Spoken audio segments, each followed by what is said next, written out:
Oh, you can see the juice. Okay, I need to drink it. That makes me.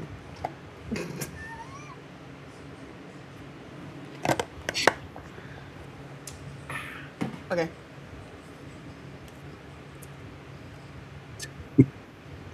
What's up?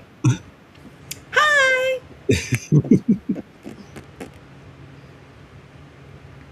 I can't hear Jonathan. I can't hear them either. I literally cannot hear them. We can't hear you. Then I can't hear you, Jonathan. Nope. No sound from you, sir. None at all. Nah.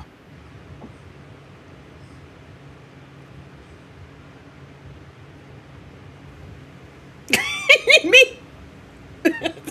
Joy, you're on screen. Why am I on screen? Why am I on screen? That's how I mean. Why am Because I on? guess we're being introed, but I'm not getting audio from I them. can't hear Well, anything. if we are being intro, then I will say, hi, I am Joy Stevens of the Moana Nui podcast, and I go by Joyride08 online, but you can also find me and some of the other stuff I do for the Moana Nui podcast, like Vistory, Hidden History, Moana Nui After Dark presents What You Watching, and sometimes I pop up on the sports channel just to talk crazy to other people, and that is me. And we will move on to the next person. James, you're next. Oh, back to me? Now I can hear. Yeah. Now we can hear you. Good. Appreciate it. I'm James, also with the Moana Nui podcast, showrunner and co-host of the opinionated variants of the 616, Geek Speak on Sports, What You Watching, and Joy's sidekick on Vistory. So keep myself busy a lot in the social media streets as well, and I post a lot of nonsense and craziness on IG and Thread at my tag right there. Okay, like it. Let's go on to the next person.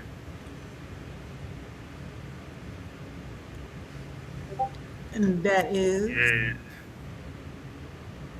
I'm sorry. Chocolate. You up? Go. Yeah. Go.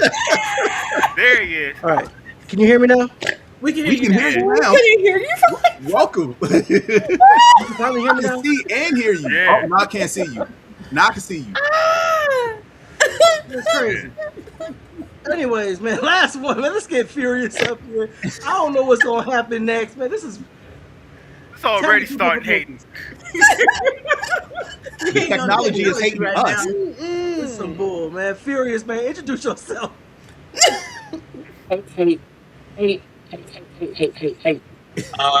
My name is Furious. It can be found on the interwebs at Mr. ATL for life, the number 4. I'm a part of the Moana Nui podcast network, primarily on the Geek Speak sports show and What You Watching, and any other time they feel the need to pull me in as a guest host and chaos inducer on other shows. You ain't lying about that. It was wild, dude. Before we went live, I was talking to everybody just fine, and as soon as we went live, nothing. I didn't hear anything. Yeah, your stream. Nothing. Yeah, that's so you like. It had you like frozen. It was crazy. Waffles, no syrup, nothing. Waffles, no Right. syrup. We were like, what's going on? Nothing. This is how Skynet begins. Yes. Oh my It God. was a test run. Oh, okay. He's not All wrong. right, so let me just let me start over again. My introduction. You already know who I am. This is my show. This is the 10th time we've done this. Yeah, we're gonna get some hate off our chest today, man. We're going about to spew the negativity. The hate is about to win. So if you hear you with us in the comments, I need to get a hate in the comments, because that's all we're gonna be doing today is hating. There's a player haters ball. Ain't no positivity here today. I don't want to hear no, well, maybe it was a good thing. No, hate. All that. We'll win today. And to start us off, on our hate tour, let's get to it. All right. Oh, geez. Let's see here. We gonna hate on Sony. So breaking news today. Oh, Jesus Christ. Sony today announced that they will be ceasing physical copies of their games starting in January 2028. Now, this normally would not be an issue for some people, except for the fact that a week ago they deleted and took away 551 movies from their movie library from people who paid for those movies. And at the same time today, they announced that they're going to be taking down the PS Vita and PS3 storefronts. So Sony's goodwill is shot to hell. And Brother, you say I that. don't like Are it. we in the 10 minutes? You say that. It's- Well, it's hold hell. on. They also announced that the PS6 is going to be almost $1,100 when it releases next fall. That's still speculation. Like that's been Yeah, other that's still people saying that speculation. they're I thinking mean, they don't have I to don't bring put their it price past down. them. The Steam is $10.50, so I mean, the Steam is a different thing. You know what That's a I'm saying? Like, different thing. I could be okay. I could be Well- okay with the Steam being whatever. I could be okay with the next generation being whatever it's going to be. But you're talking about you this ain't gonna- generation PS5. I mean, if you Right. go I buy mean- a PS Pro right now, you're already at $900. So to me, it's a logical next step that the PS6 will at least be 1,000. I don't think that's too much. Or the Yeah, logical or next more. step is just get a PC. I mean, Or to be that. honest with y'all, like AI just we in the 10 minutes, right? AI just fucked us. Like, let's be real. RAM prices, microchip prices, all of these things are correlated.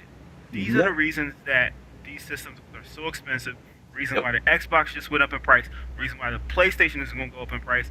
Reason why the Switch 2 is going to go up in price. And like, I get it. Hate these companies. You can hate Sony all you want. People ain't gonna care tomorrow. I'm Nope. telling you, the Sony fan base does not care. 80% of y'all buy digital anyway. So while this sucks, I'm not saying it doesn't suck. It is absolutely horrible. The ripple of things Yeah. that are going to happen, especially with retro gaming, because that's going to become harder to find. Prices on those things are going to go up. It's going to really suck. But at the same time, like this is our world. This is the world we live in right now. You know, thanks. I mean, Guy that's in the office. Y'all know what I'm saying.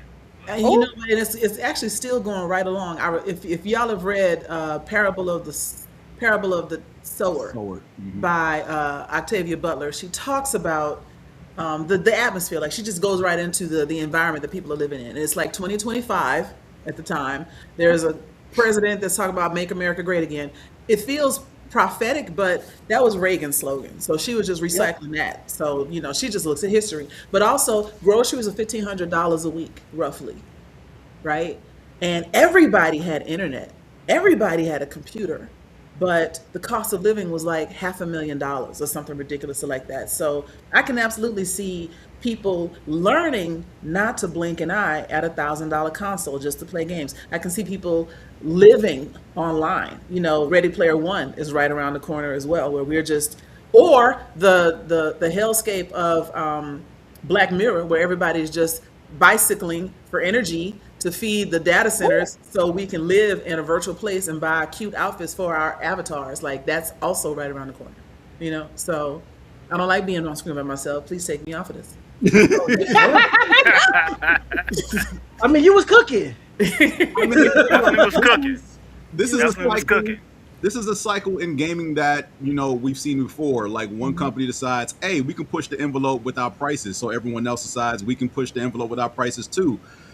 we got GTA 6 coming out, and After 20 years, after 20 years. But if you look at all the social media posts about what GTA 6 is supposedly going to be able to do, which the hoops you have to jump through to get to certain things on the game, the two different price tiers, which now, after being hardcore examined, are like the lower tier is like not even the core game, it's the light version of the game, and the higher tier version is actually the core game supposedly, but there's still more add-ons and in-game purchases you can buy. Like, not owning anything is just the way it is now, unfortunately. I mean, we remember several years ago when Sony CEO came out and was like, you're not paying for the game, you're paying to lease the right to play the game, you own nothing. that's Yeah, why you our know, boss centers on DVD, Blu-ray. Like, Because I was like, physical y'all ain't about to erase Ryan Coogler from my life. So I bought Sinners on Blu-ray and other movies that I really care about that I also don't want them to digitally alter later and say that never happened. happen, right? Right. And that's why I have a physical media library right now of certain movies and videos and anime and things that I actually want physical copies of, because you're not going to tell me that I have the streaming platform and if I decide to download something, I don't own it. Like, the hell? Right. Nah, Yeah. What is wrong with you? And if you just like look It's at like ridiculous. Netflix. Netflix is the original like streaming platform, right? Give or take. And they just take stuff off their inventory. Like, well, only 2 million people have watched this in the last 2 years, so we're just gonna get rid of XYZ. And now we can't find The Last Dragon anywhere. So somebody needs to have that on DVD. They'll do it all the time. Or to the high seas we go. Yes. Yeah. Hey, look, I'm our high seas enjoyer here. But look, real quick, I want to just put it out there that even though, like, especially with games, even if you have the disc, that does not mean you own the game. Right. Yeah. Unfortunately, that went away a long time ago. It went Right away with around like PS3. PS3 is when it started phasing out. Yeah, that's what I And feel like. I almost want to tell y'all, like, yeah, it probably was PS3, but it may have been even earlier than that. I feel like that GTA should take a page out of Borderlands 4 book, because as someone that loves Borderlands, I've played every single last one. I was severely pissed when Borderlands 4 was doing what they were doing. I was like, man, fuck this game. Flat out, fuck it. I don't care. It was like, it just felt like it was transaction on transaction on transaction. So it's just like, I understand that GTA has like a very strong fan base, but I feel like that they really should learn from Borderlands 4. That's going to kill their fan base like real quick. Because now everybody just hates Borderlands 4 at this point because of that same situation. Indeed. Well, they're trying to kill the GTA fan base, because look at all the people that have already done all the pre-orders for the $100 version of the game. They Then got look people paying extra for pre-orders on eBay. Right. Oh, I was laughing at these scalpers though. But, for a that's, digital game. but that's capitalism when it comes to games, man. They're upcharging us for incomplete products. Mm-hmm. Yeah. And I think that's my biggest gripe with the gaming industry these days, is that they're going to give us a game. They're going to sell us a game for $70, $80, $100, and then there's going to be a patch for what they should have done the first time before they release it to us. Yeah. And at this point, GTA 6, we've been waiting for GTA 6 since Obama's second administration. Oh my God. Literally. Like, Well, literally. maybe, like that whole dynamic is the supply and demand part, but the problem is no one really demanded that, right? The gaming industry has this thing where it's like there's 4 different points during the year where like video games come out and succeed. There's your holiday season. There's August for your football games, NCAA and Madden. There's the transition from spring to summer, and I forget what the 4th point is, but there's literally 4 points in a year where games come out routinely at those points every single year to try to generate like their highest sales. And no one really put that demand, the gaming industry put that demand on themselves to meet these deadlines. So now you got programmers and developers breaking their backs to meet deadlines. So yeah, of course, if a company says 2 years out, we're going to release this game between Thanksgiving and Christmas for the holiday season, no, it's not going to be ready. You're going to get a beta version of the game, if that. So yeah, there's going to be a patch like a week after the game releases, because everyone's going to take the message boards and be like, what the hell did I just buy? Like the digital, and this is why I miss, look, I get that the technology advancements and all this other stuff makes things easier, faster, da da da da da. No, I miss physical games. Call me an old fogey, what you want. Been gaming for 45 plus years. I miss cartridges. I miss when the entire game used to be on the disc. I get that there's too much information for one disc now. Hell, we had 2 disc games on PS1 in the early Xenogears. 2000s. You know, Resident Evil 2. You know, so Can I play slightly devil's advocate? Like slight devil's advocate. 'Cause you preaching right look, now. You cooking. I understand the transitions and the change of times, but like at least I knew when I bought a game, I had the entire game, not a key to log on online to play this thing. So, while I kind of agree with what you're saying because games have changed and evolved and become like greater than they what they were back then. Like, dude, I used to play like Pong and Pac-Man with the damn pixels, and Yes. that was great to me. But these days, those games aren't like that anymore. You know what I mean? Like GTA, you want to be able to do like some incredible things, right? You can be Yeah. able to like fly over the whole state of fake Florida, and do missions and whatever, right? Even like games that are smaller in scope, like a mixtape, or think of another small game like a Meaning the Hollower, um, which is really cool. If you haven't checked it out, you like old school stuff, check that out. Um, those games are so much going on in games nowadays that will never go back to the age of single cartridge or single CD. Like those days are just gone. Yeah. Especially not only just like on that, thinking about it as like the the CD pressing plant, right? Mm-hmm. Like apparently Sony presses all their games, right? Yeah. So they're gonna cut that out, right? The materials that make the actual CD-ROM are, apparently scarce right now, right? So they're getting rid of that part. Um, it's just so much going on in the video game industry or entertainment as a whole, honestly, but especially in video games where it's not just one thing, like the the RAM apocalypse driven by AI, right? Oh, Don't get me yeah. started there. I mean, that shit sucks. To be clear, all honest, but it's so much going on, Mhm. and I agree with Reggie. Like, Yeah, yeah, they I just- can. It's just, Yeah. it's just and that's where we ultimately at what my right chief. now.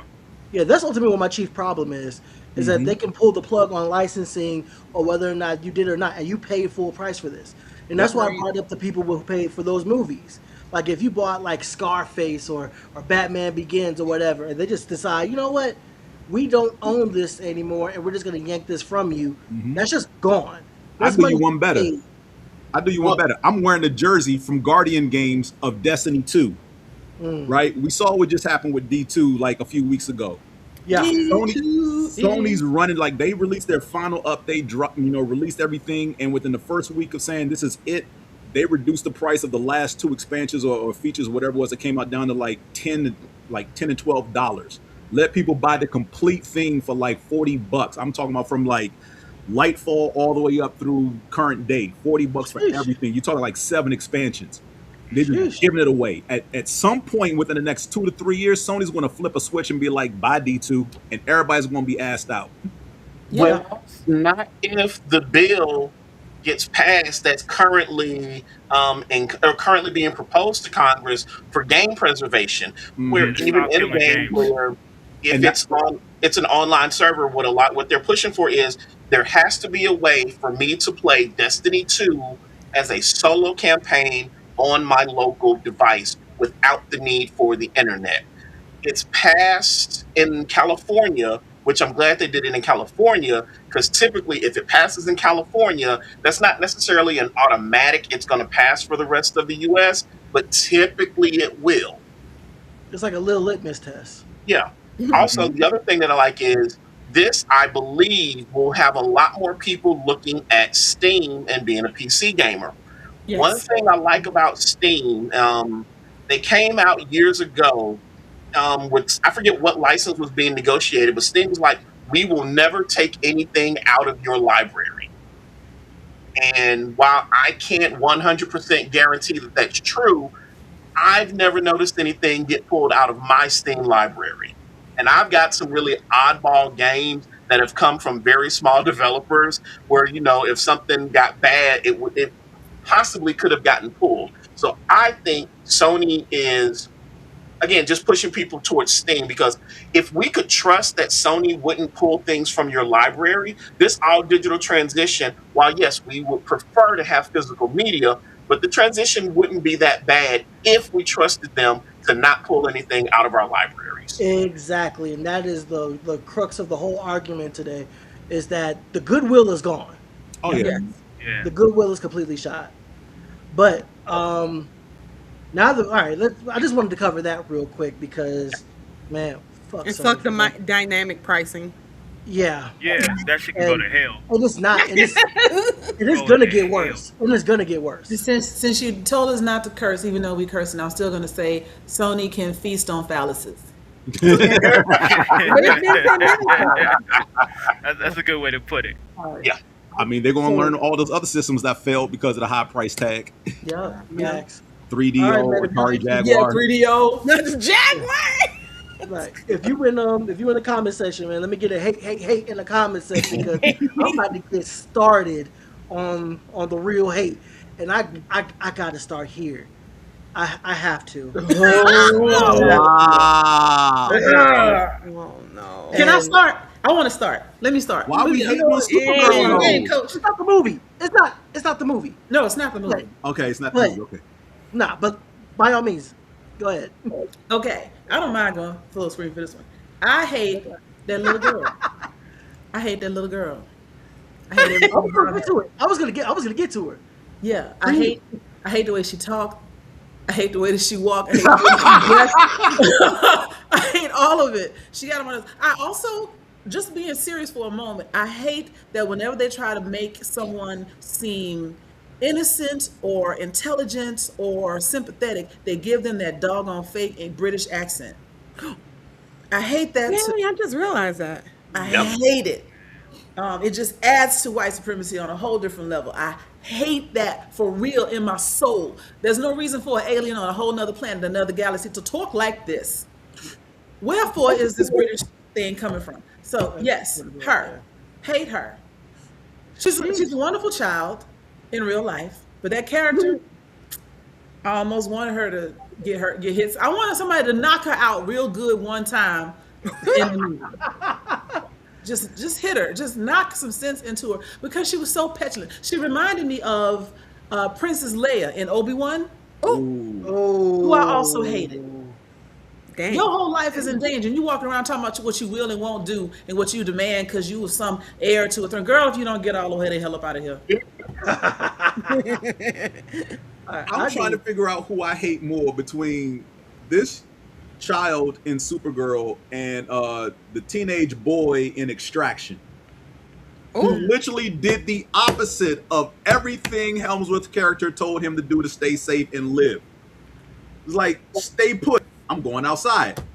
Yeah. Look after your brother. I'm going outside. Don't leave this compound. I'm going outside. Like, it was defiantly, willfully, like, I don't know why you here, what? You get me from point A to point B. So the hell what? I can still have fun. No, you can't. If you step outside, you're going to die. No, I'm not. Okay. This little girl, look, Kara should have just booted, like, the nearest son, like, and just got it over with. Yeah. Avenging her parents was, you could have did that without her. And I'm gonna say something else. Spoiler alert. Is it a spoiler? No, it's not, because it happens in the first half of the movie. This whole thing is her fault. Everything that happened is this little girl's fault. And she's on a revenge trip because she feels guilty. Because if she had been in her room like she was supposed to be, instead of not being there, if she had listened to her parents and gone in her room, she would have been standing in the hallway. And if she hadn't been standing in the hallway, then her brother would have jumped out and tried to scare her, which popped off the whole thing. And everybody would have lived minus a few tools and swords. It's all her fault. So her trying to get revenge, girl, look in the mirror.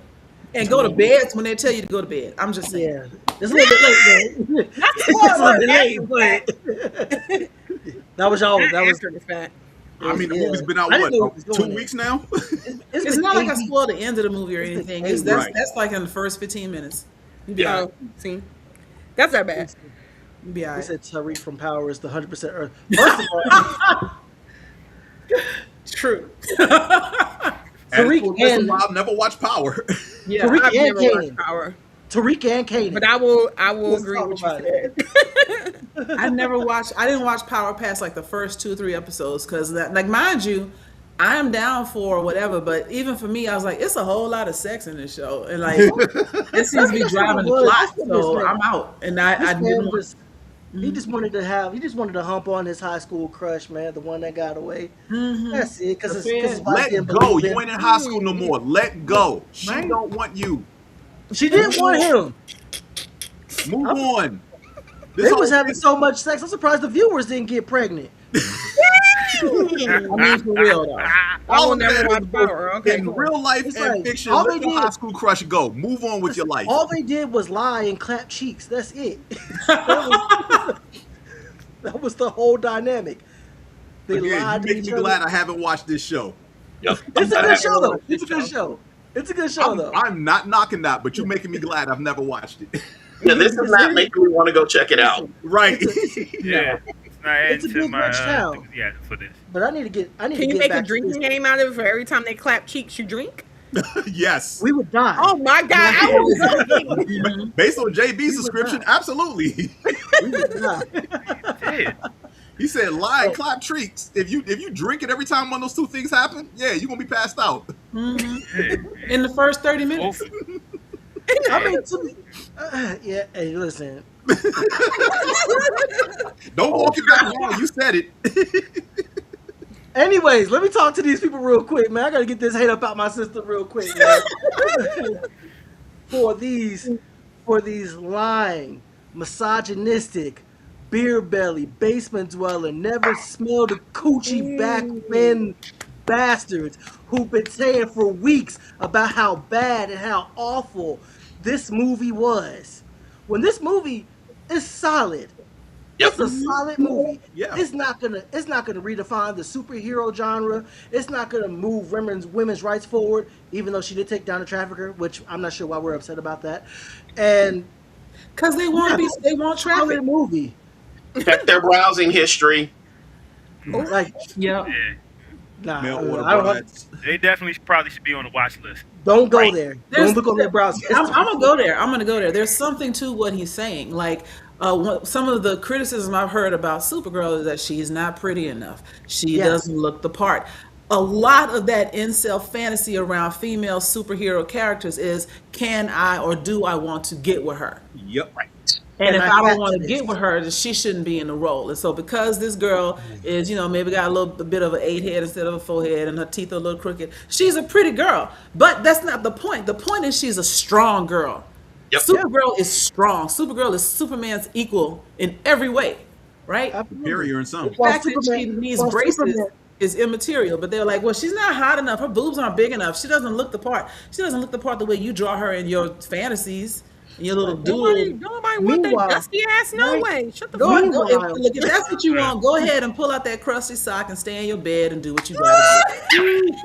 Meanwhile, they say Superman. The Superman movie last year was not that good.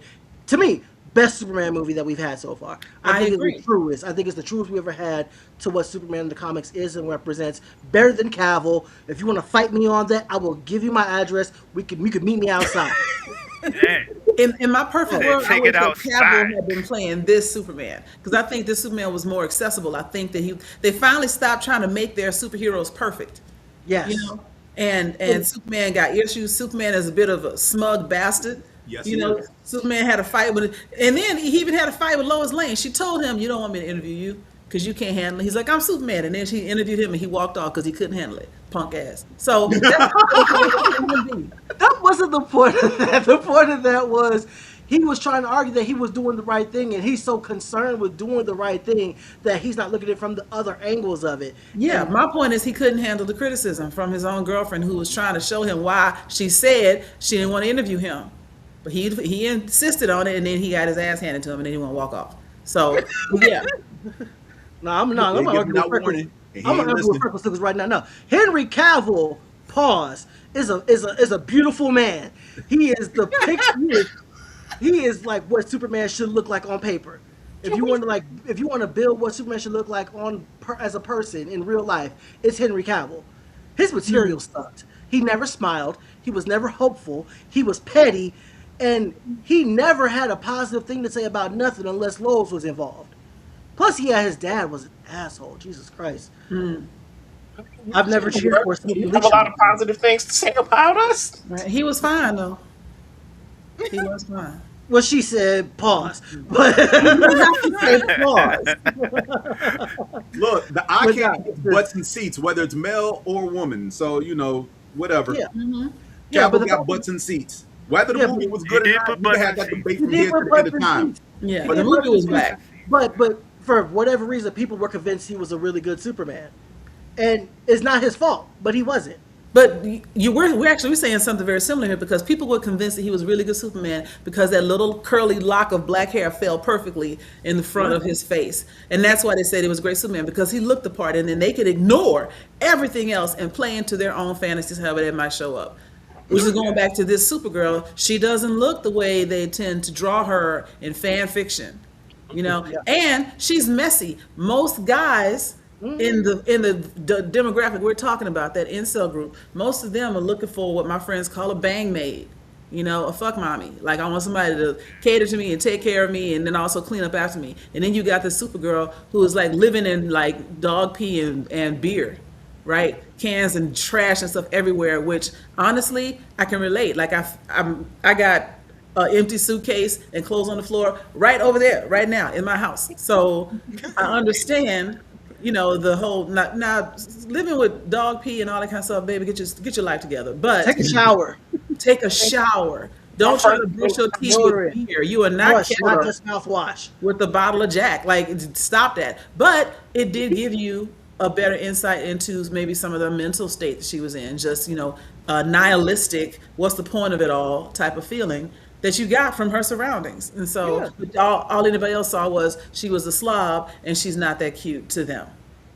Joy, I would go so far as to say she's our first actual relatable superhero because she felt like somebody who, if you went to, I don't know, the trash grocery store in the wrong part of town, you might run into her. Yeah. Especially like 2:00 at the Waffle House. Oh, she's there. Right? Yeah. Yeah. And honestly, that's one of the things that I liked about her was she wasn't this prim, pristine, like quote unquote how the incels want this big bust, beautiful. I like the fact that she looks like a regular person. Yeah. She's got problems and she's trying to figure shit out. To me, that was one of the things that made me like her more and makes me hate all these idiots talking down about her in the movie. Right. And they panned the movie before it even came out. The same way they tried to pan the Marvels, Miss Marvel. The Acolyte. The Acolyte. The Acolyte was great. Yes, it was. Fantastic. Yes, it was. Fantastic Acolyte. JB, real quick, I gotta disagree with this. Just Reggie approved in the comments saying it's a movie nobody asked for. Like, disrespectfully, shut the fuck up. People are tired of Superman and Batman films. We really are, because DC / Warner Brothers or whoever the hell owns them this week, because it'll be something different next month, is constantly putting out a Superman film and a Batman film and a Superman film and a Batman film, and I'm tired of that shit. And the general populace is tired of that shit too. We want to see other characters. Now, you can say that specifically no one asked for Swamp Thing, the Authority, and whatever else James Gunn has on his slate, but damn it, it's not Superman and it's not Batman. It's something different. Because I'd be damned if we get another, Robert Pattinson's working on a sequel to his Batman film.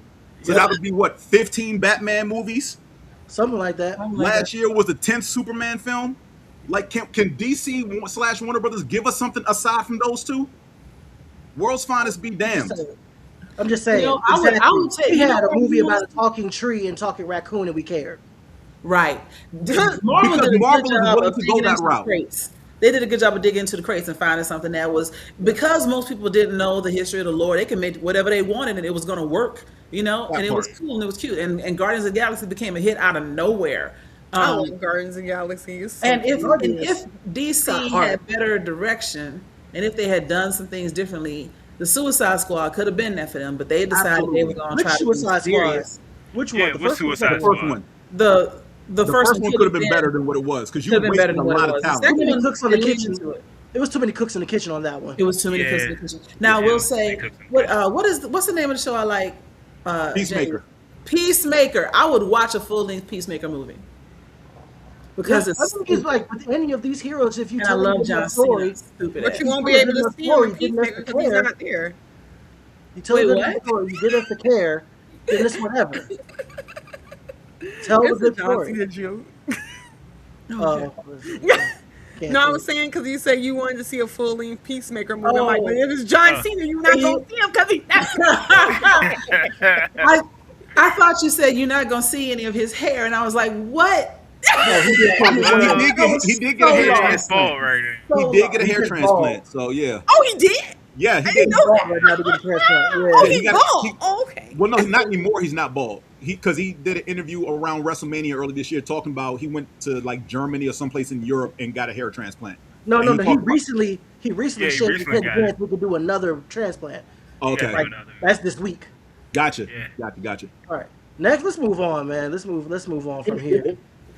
Oh, this is me. My bad. This is on me. Yeah, What? yeah. I'm a hate on Iron Man.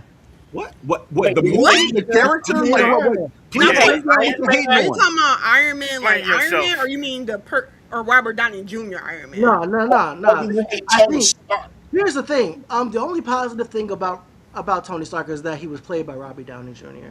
That's the only positive thing I have to say about him. So you don't hate Iron Man, you hate Tony Stark. I hate Tony Stark. Okay. Okay. Fair. I can get what you on He that. said he was Iron Man. This narcissistic, self-important, flip-flopping Flip, flop. bastard. I will forever have beef with it. I will forever hate this man for trying to delete Bucky from this world when James Buchanan Barnes was a victim. Okay? James Buchanan Barnes was a victim. He had no control over his mental faculties. He was a slave to Hydra. He was under their control. He did not want to kill Howard Stark. He did not want to kill his wife. He was made to do things on time and time again that he did not want to do. Tony Stark knew this and tried to kill him anyway. And for that, go to hell. Damn. Okay. The other thing, one of the reasons I hate Tony Stark was even though we didn't have a quote unquote Mutant Registration Act in the MCU, he's in favor of the Mutant Registration Act. He wants everybody to be registered and for the government to decide what they do and where they go. Fuck that shit. And you know what else? Let me piggyback off that real quick. This man signed the Accords before telling anybody else because of his own guilt, because he had ChatGPT destroy a whole country. Oh, not ChatGPT. So JB, I want you to have this same energy for a previous conversation we had. Just replace Tony Stark with Shao Tucker and I mean Bucky with Shao Tucker and Hydra with the America's government. So yeah, same thing. Bro, what? No. Yes, First of all- same energy, same First energy. of all, for But help no, with the America's government. That's the America's government is Hydra. Yes. To hell with And Tony Bucky would have is helped Shao them. Tucker. Tony would have helped them go catch some freed slaves. Yeah, Tony would have done that. Yep. I mean, in the comics, Peter Parker's Aunt May getting shot at is Stark's his fault. fault. Yeah. I mean, even though Kingpin put in the hit, it's still Stark's fault. He convinced him to reveal his identity to the world. Yeah, Yeah, this funny is- thing is, you bring this up, and it honestly, I really agree with you because Iron Man was my guy, man. Like, I was a ride or die hardcore Iron Man fan, right? Yeah. Man, Civil War happened. I was like, man, fuck this dude, man. Like Wait, which Civil War? The movie, the comic books? the comic books, but I mean, even in the movie, like, I'm like, dude, you got a teenager to help you fight. Yep. Like, what the fuck is wrong with you? Like, what are you doing? Like, I get it. This is the crossover that it needed to happen for both Sony and the MCU, but like, Peter Parker is a teenager. High He's a schooler. A kid. whole A teenager. high Child. schooler. He had Fighting homework. against, he was the OG Javon Evans, where he's 17, his ops like 35. Like, what is happening right now? Who won You it? know what I mean? Like, yo, I should be worried about school and books. I gotta look out for dudes who are like investing in 401ks. Like, what am I doing here? Now he's Like- trying to be the youngest in charge. Exactly. You It's know. why the end of Iron Man, what was it, Iron Man 2, where Furious interviewing and says Avengers Initiative application, like Black Widow's report. Iron Man, yes. Tony Stark, no. Yeah, Exactly. Yeah. exactly. Yeah. I rock with Iron Man, but fuck Tony Stark. Oh, the worst, bro. And for anybody who's in the comments who's talking about some Team Tony and Tony's the GOAT or whatever, I defy you. If somebody tried to kill your best friend, were you gonna sit there and let him do it? Or you No. gonna step in and fight and help your friend out?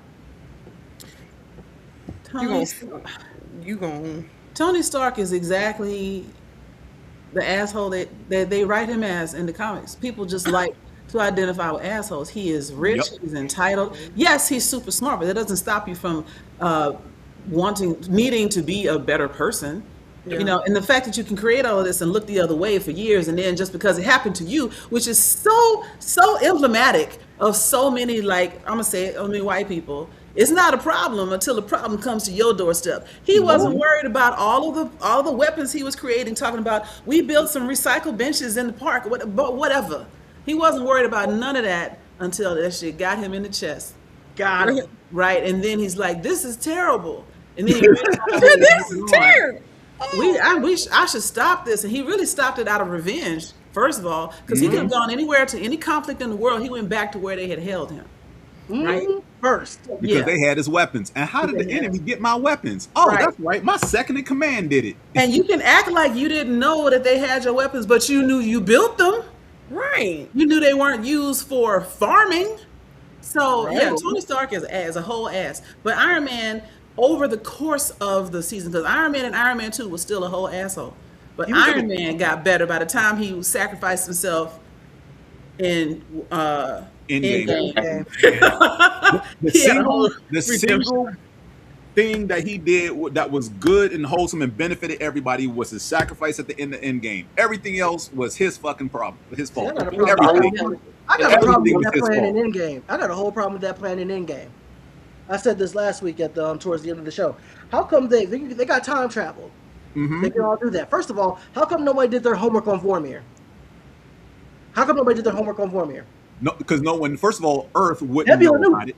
Nebula knew. No, the only person who would have known is Thor, but apparently he didn't know because he didn't pay attention to school. He was too busy wielding this Mjolnir and being godlike and enjoying rebels and bullshit. Nebula knew. Did she though? Nebula knew the Nebula had a concept. single She didn't focus. know She the knew the whole. concept. She didn't know the whole plan. She She knew know the whole what plan. But she knew Vormir the was. concept. She said, Nebula had a singular He was- focus. You were talking about somebody Yeah. hating. Nebula here's been the thing. hating on everybody. Right. her whole life. she's a prime hater. She's a prime Yeah. hater, justified hater. Yeah. Yes. But my problem is, how come y'all didn't use the time travel mechanic that y'all have to go jump this man in the garden after he did the first snap? Y'all He knew wasn't that in the all garden on the people first were in snap. one location 2 weeks before he destroyed them. Why didn't you just go there? Because they stupid. Yeah. But they The also movie didn't would know have he only was- been 20 minutes. Two Yeah, of them that's the died for other no thing. reason. Two of them It only died for been no 20 reason. minutes. Two of them died for no reason. Well, no, one of them did die for a reason because it was the only way they was going to get the Soul Stone. Yeah. Yeah. Nah, they could have gone to Earth and raised a puppy, then tossed it over. And my thing is, Wow, okay, now you gonna have Peter on your ass. Way to Yeah, go. they suck, man. Here's my thing. Here's my thing. Absolute horrible people. all of this could have been avoided if Scarlet Witch wasn't in love with her sex bot. I mean, let that Not girl the robot. You gotta save the world. Download that. It's just Jarvis in a suit. Download that into a hard drive. Take that stone and destroy it. Y'all doing all this stuff trying to save his life. He is not alive. First of all, But, it's but Jarvis I with a think sticky- maybe it's he sticky- had the attachments that she wanted and not the attachments that she needed. And Lego.com. It's all vibranium the Jarvis attachments. with Sibian features. Trust me on this. At one time when Scarlet Witch was fighting Thanos down on the battlefield, had she just took his head, that would have been the end of it. Right. Hey! So many options.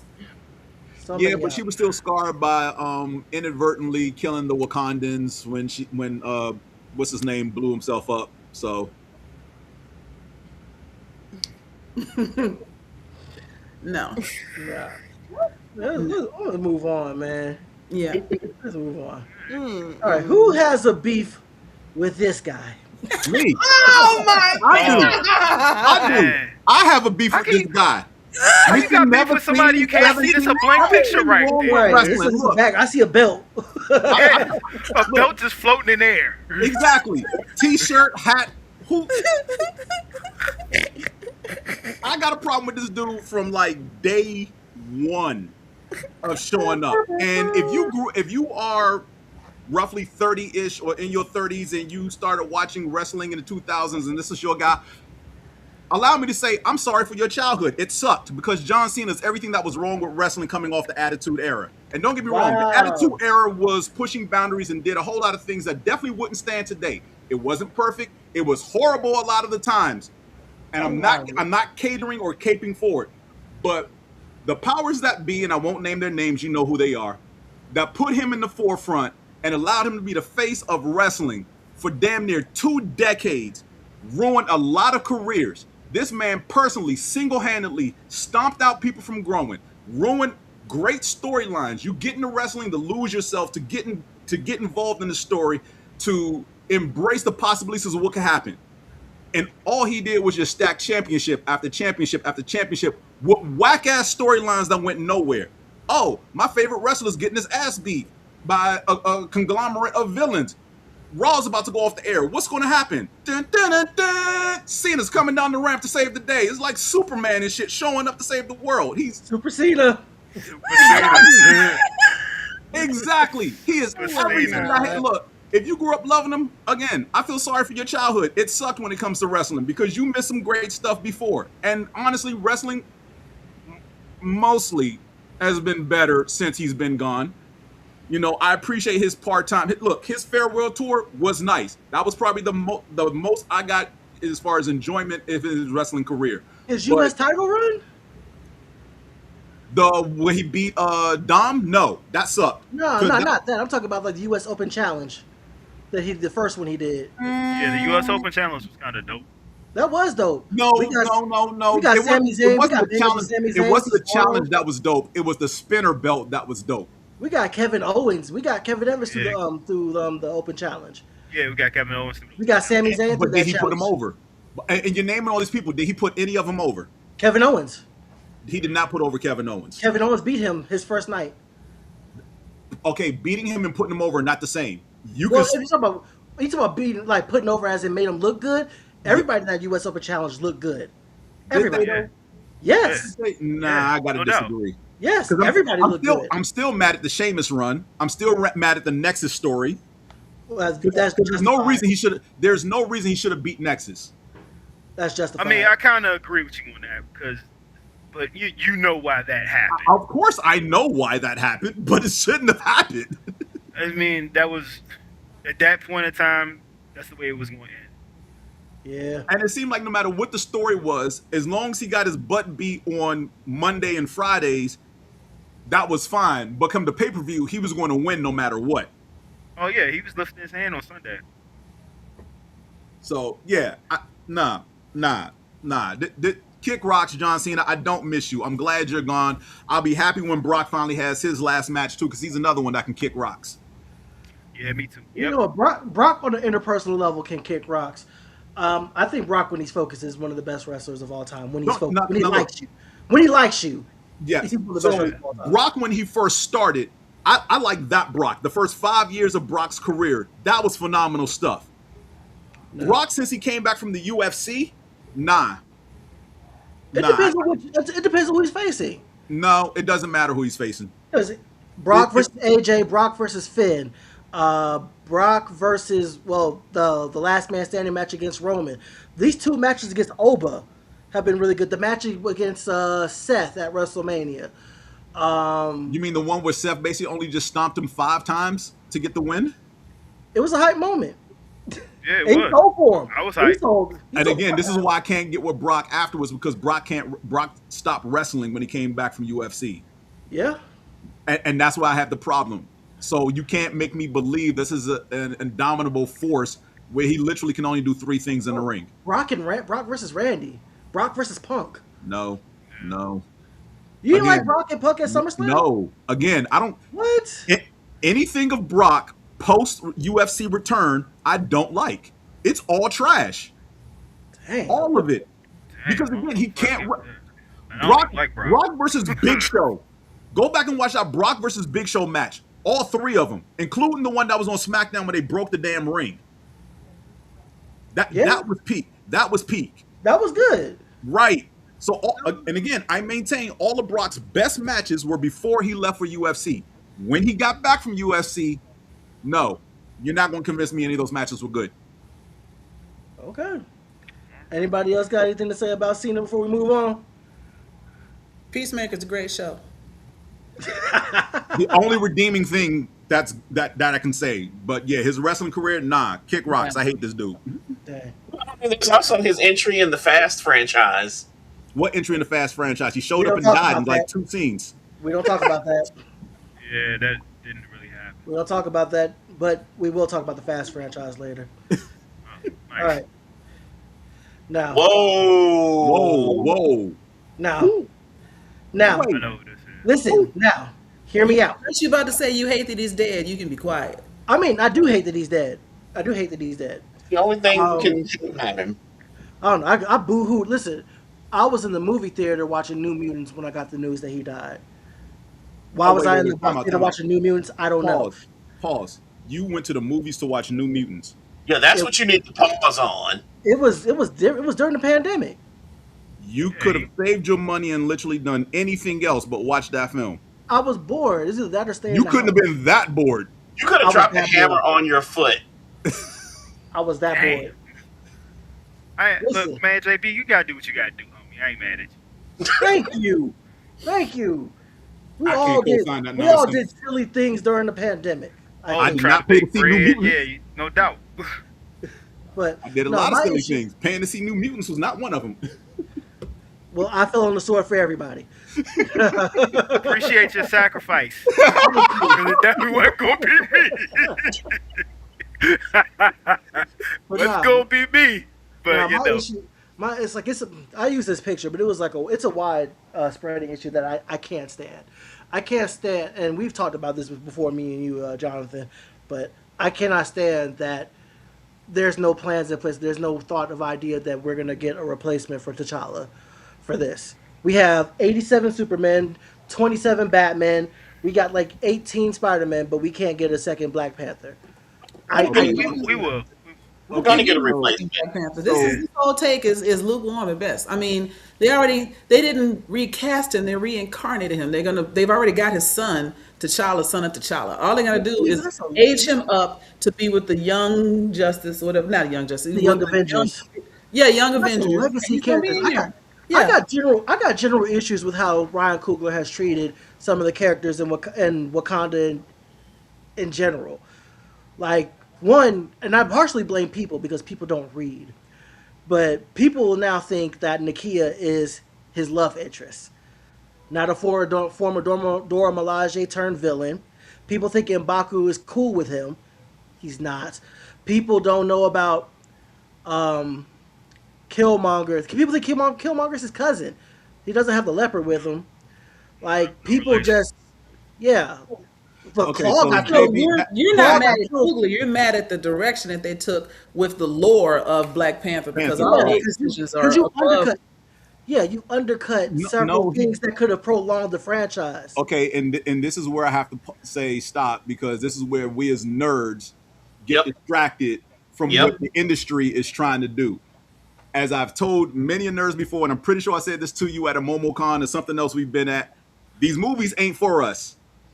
As much as we are nerds about these things or whatever, these movies ain't for us. These movies are for the general populace who have never read a comic book, never seen a cartoon of any of these characters whatsoever. It's to get their butts in the seats, because they still outnumber us by a lot. Yeah. They outnumber damn near 10 to 1 at least, if not more. So if I can get 10 of them in the seat to your one, I'm winning on that point, because that's what I'm wanting to see. I don't care if 50 nerds come see this film. I want the 5,000 people who've never heard of any of these characters to come see this movie, because then you hope that their love of the film may drive them to learning more and then reading those comic books. But for those of us who either grew up with the comic books, watch cartoons on TV or whatever, they don't care about us. And that's something we got to get over with. And secondly, you're I won't say you're missing, but you're misguided on the how many Superman and Batman, whatever. You're talking about franchises that have been around 40, 50 years as far as movies go. The first Superman film was 1977. The first Batman film was 1967 if you count Adam West. Tim Burton's film was 1989. So yeah, they've been around 3 times as long as Black Panther has. You're not going to get your second Black Panther anytime soon. So miss me with that nonsense, right? You're going to have to relax and chill on that. It's going to happen. Probably not as fast as you want it, but it's definitely going to happen. Like, y'all got to take a temperature, like, just level out with that, because I've seen many chat groups of people like, they need to replace T'Challa. They did this with Superman and Batman. Okay, yeah, when you got 15 films over 50 years, you can do that. And plus, I agree. We got two Listen, we got 2 Thunderbolt Rosses. We had 2 Vandals. Because one... Thunderbolt Ross is not a major character in the MCU films. Maybe in the comic books, but not in the movies. He got replaced by understudy. Come on. Replacing him is like, who cares? Right. Yeah, they were going to turn him into Red Hulk eventually. They just sped that up because of Same thing with Shuri. She even in the comic books, it's canon that she becomes the Black Panther. Black Panther. Yeah. I mean, I'm not even, like, she was Black Panther for a cup of coffee. And don't even get me started about all the fumbling they've done with the Black Panther IP, like, in the time since. Well, the other thing you have to think about is they have to give the general populace time to grieve over the loss of Chadwick Boseman. Thank you. If you replace him too quickly, you're going to alienate the people who are coming to watch your movie. Now you can, because again, they're going to recast him. There's no way we're not going to get another T'Challa, just as James has said. But again, you've got to give people time to grieve, because for most people, this is not their introduction to Chadwick Boseman. You've got him playing James Brown. You've got him as Thurgood Marshall. You've got him as so many other characters. Jackie Robinson, thank you, that are beloved by the Black community and some other non-Black people who just happen to know who he is. So give people time to grieve. Once that grieving period has passed, we'll start to hear the rumors. We'll start to see the articles that have legitimate suggestions as to who the next T'Challa might be. But again, let people get through that grieving period. Yeah. Then we'll start to see something. And I wasn't suggesting that, well, when I say this, I wasn't suggesting that we replace Chadwick, like, tomorrow. But I get you, but still, again, I think you've got to give people time to grieve. Like, my problem, like my chief problem with Wakanda Forever is you made a deliberate choice to confirm his death. You made a deliberate choice with it. You could have written him off as MIA. You could have put him in stations. There are numerous creative things you could have done other than forgetting he's gone. You're forgetting that Chadwick Boseman was Ryan Coogler's friend. Yes. As well.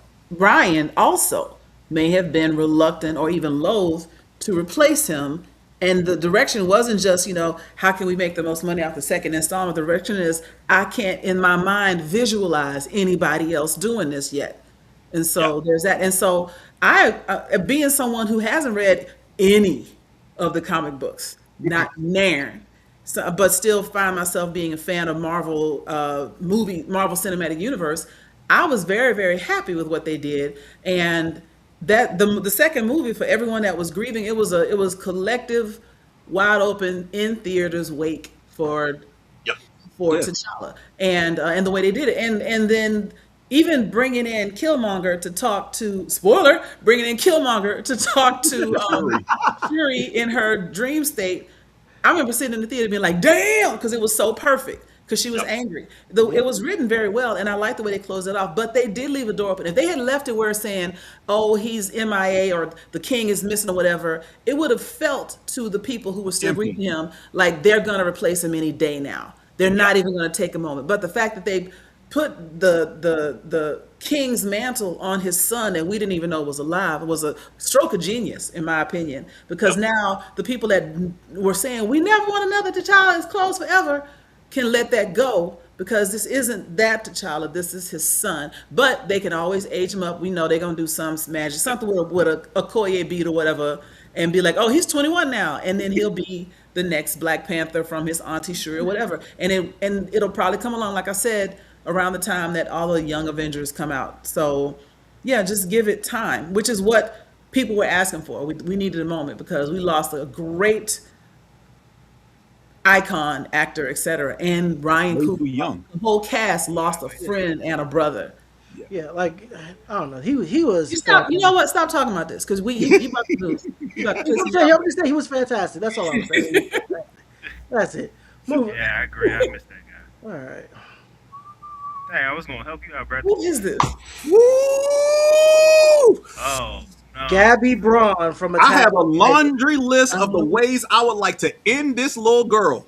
Oh wow. She did nothing wrong. I understand that she is a child soldier. I understand that she has been conditioned to think that she is a bad Eldian. Because of her Eldian blood, she thinks she's a bad person. I get all that. But you ain't gonna tell me that this little heifer gets to climb a rope into a blimp of retreating forces and decides to kill my boo, my baby girl, everyone's fan favorite, Sasha, in the head. Nah, she gotta go. She got her dead in the chest. It was dead in the I chest. don't wherever. She gotta go. Kill Gabby. Hit her with the bus, back the bus up over her, build the jail over her rotten corpse. Jesus. This chick gotta go. I Have you seen would Attack on chop her Titan? up and feed her to gators. Chocolate, have you seen Attack on Titan? Oh, your mic. Your mic is like not. I can't hear Chocolate if she says something. I just realized it was on mute. I'm sorry. I said you gonna give the Gators indigestion for that? That's not even fair on the Gators. I mean, That's crazy. but All right. yeah, Gabby got to get it because she can look again. If child soldier, if I'm taught my whole life, this is the way to be. None of that matters.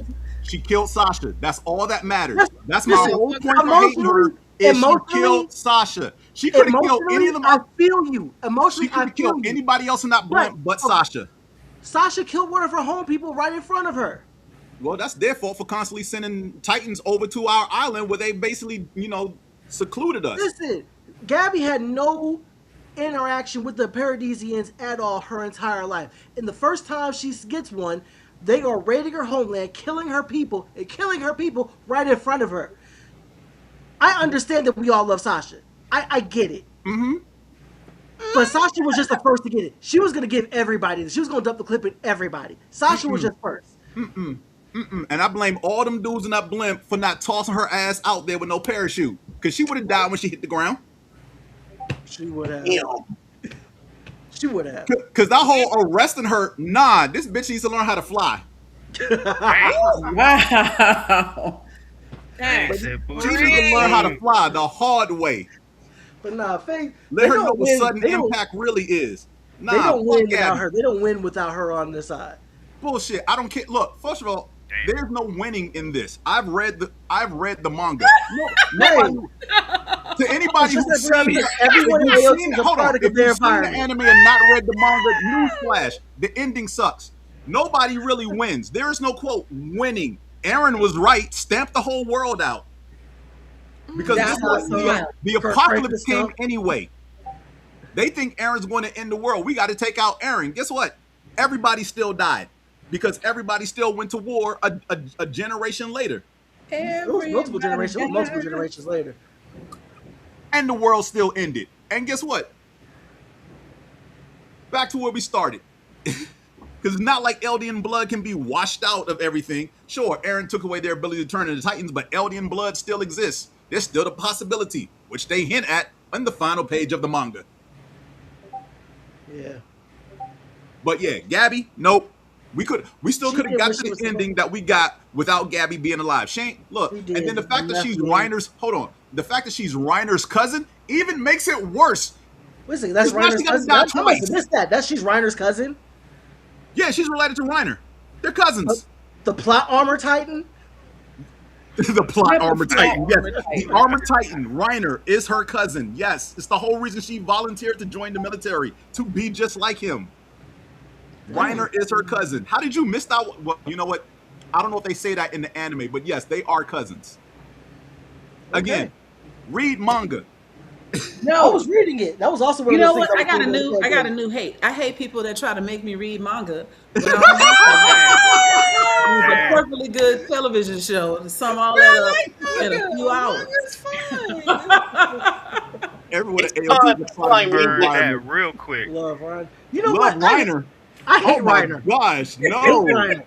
Love Reiner. Oh my You see- goodness, what is I'm wrong? gonna tell you, I have more respect for Flock than I have for Reiner.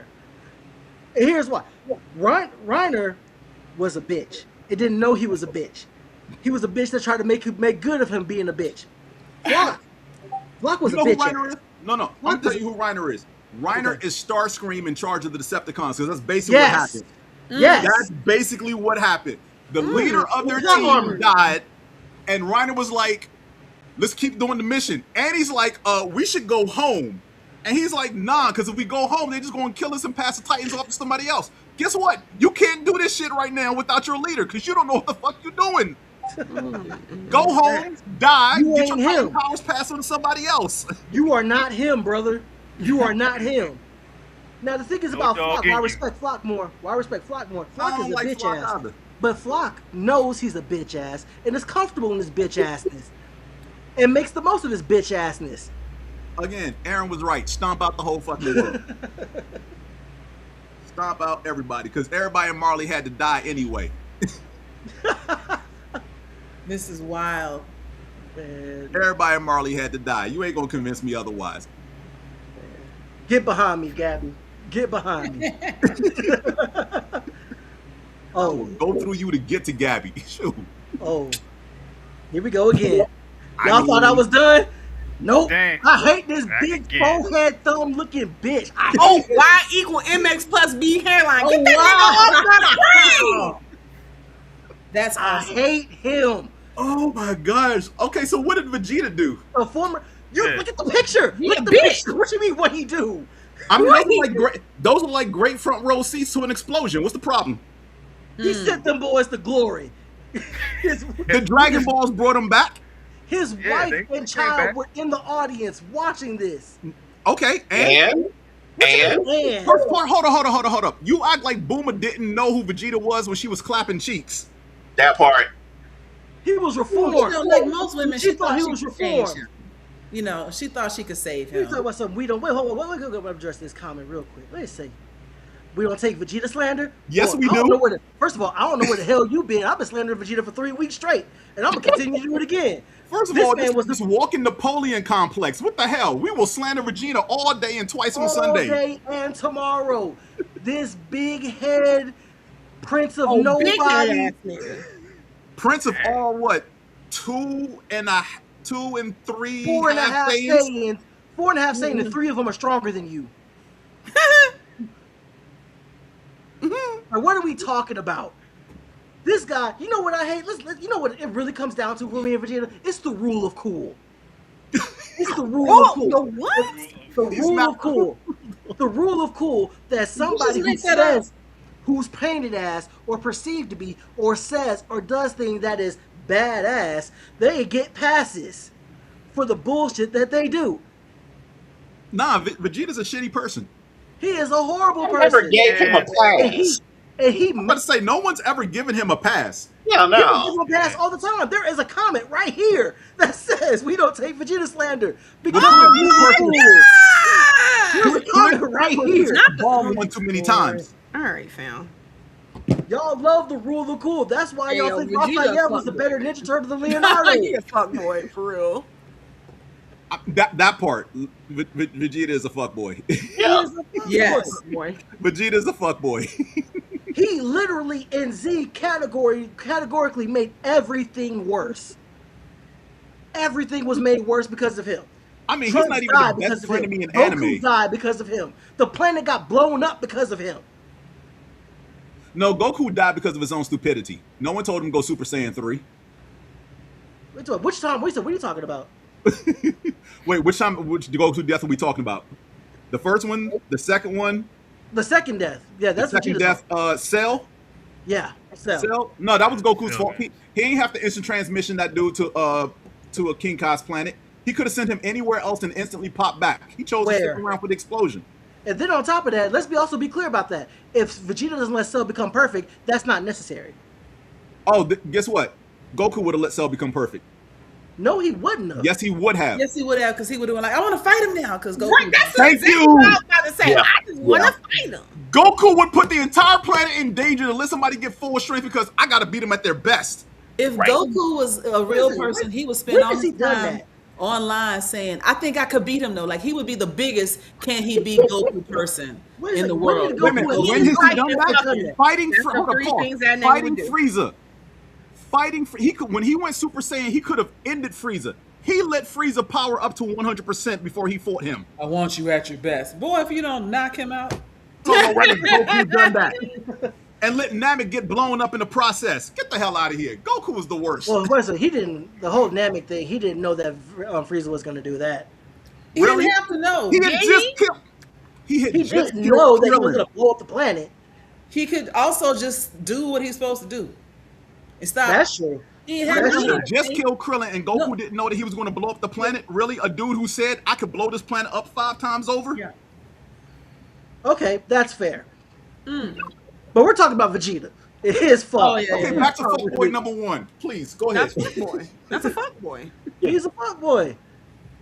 And I defy anybody to tell me differently. This man. No one's going to tell you differently. This is That's kind of what I'm low saying, hanging like- fruit, though. I'm talking about the comment section too. 'Cause they No come in one the has comment a dick in that relationship. I mean, that's anybody who's getting some. He redeemed himself. They say redeemed himself. Oh, fuck No, he did. he did No, he not didn't. redeem himself. Every time he tries to redeem himself, he fucks up again. That's his MO. That's why I can't stand him. He redeemed himself after Frieza. Fucked up. That nigga He go redeemed one himself step as an forward, android. 8 steps Fucked back. up. He I want redeemed you to himself understand after that in the Cell. last Fucked up. Dragon He Ball redeemed series, himself after Boo. Fucked Hold up on. again. in Dragon Ball Daima, Vegeta refused to stand down in a fight and let Goku take over until Bulma told him, I will never let you take a bath with me again. First of all, And that's him then being he real. stood down. That's him being real. That's him being real. Being real my ass. Just saying. Goku asked him 3 times, let me tag in. Let me tag in. You can't win this fight. Let me tag in. He's like, nope, I got this. I got this. I got this. Then his woman goes, I'll never take a bath with you again. Okay, I'm done. That's being real. You That's a real being a one. fuck. That's being a fuck boy. That's So being it real. is. Low hanging fruit. Hey, if that's being a fuck boy. Hey, Low hanging fruit with Vegeta. I'm just saying. low hanging fruit for Vegeta. I promise y'all, I'll give Vegeta a break next week. No, No, you you don't won't. have to. No, There's you're reason- not. Well, There's Stop no the reason cap. to do so. So, I'm taking next week off anyway. So, Oh, Uh-oh. God. I'm going to just step away. Here we 'Cause I don't go. know nothing about this. Oh, but I this know me, fucking- huh? This- Oh, this buddy. you and Joy. Yes. Oh, all right. Go ahead. Ladies You go first, first. please continue. No. ladies You first. go first. You go first. Oh, all right. This show has given us great moments. Some of the best battle scenes ever, and also the worst fucking season of television ever made. There's nothing worse. There are no redeeming qualities for the last season of Game of Thrones. That shit was shit. Like, it was so awful. There was no rhyme or reason for the whole shit. It just fucking pissed me off so bad. 'Cause I was so invested in this show, was so excited, and then poof. This is what happens. This is how it ends, and it just anytime I think about it, I'm just thinking about like, damn, they built this shit up so much just to end it with like the wettest of farts. It was absolutely The terrible. wettest of yo. Like almost That's a shark. This is crazy. Yeah, no argument for me. None.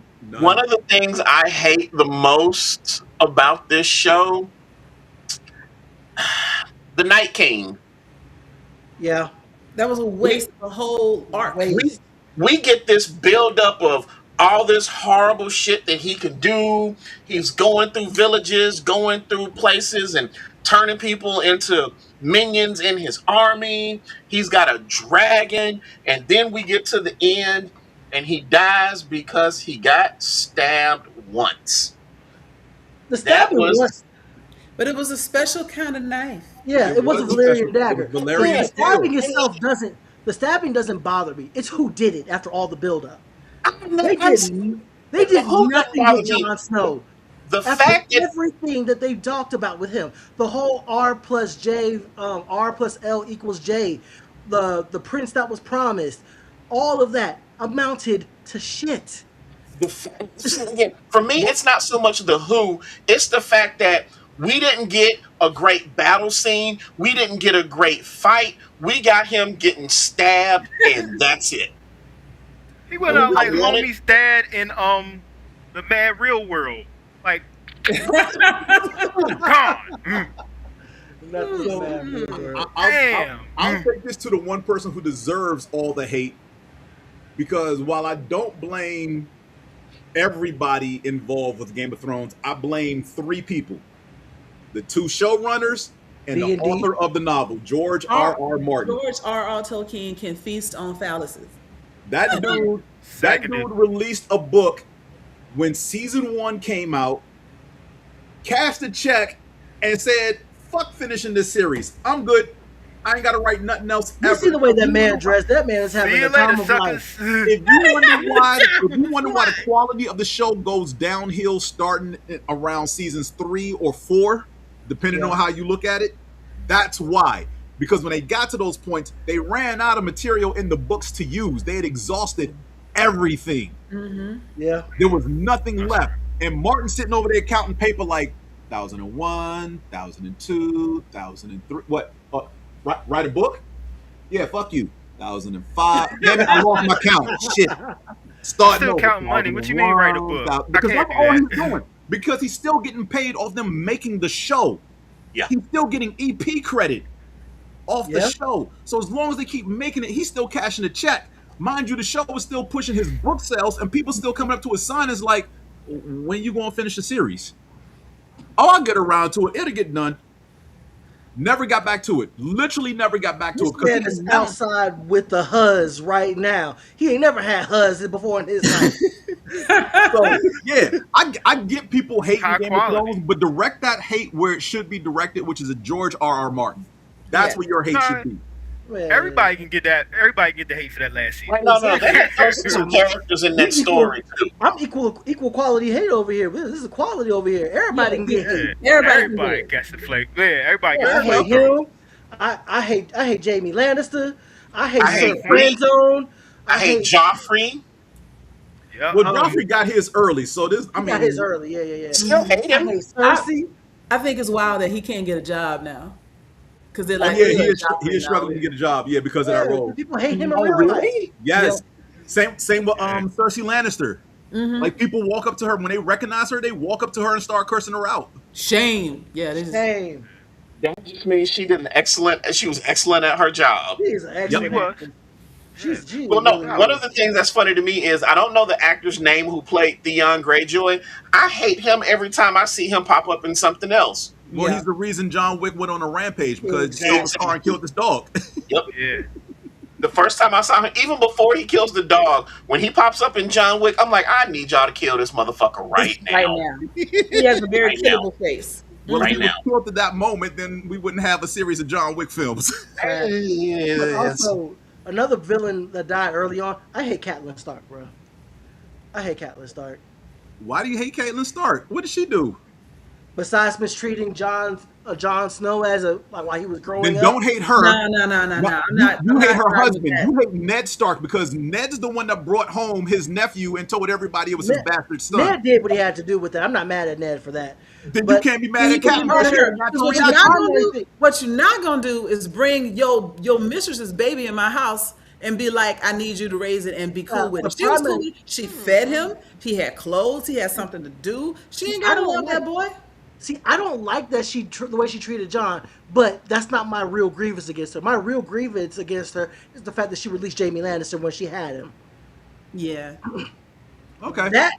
That action alone killed their leverage. Rob, who already broke his promise to the phrase, had to double back to the phrase and be like, you know what, dog, my bad. You know, we cool, right? And that led to the The red red wedding. wedding. Mhm. So- And she knew they was in trouble. That's why she was like, "Get some bread and salt."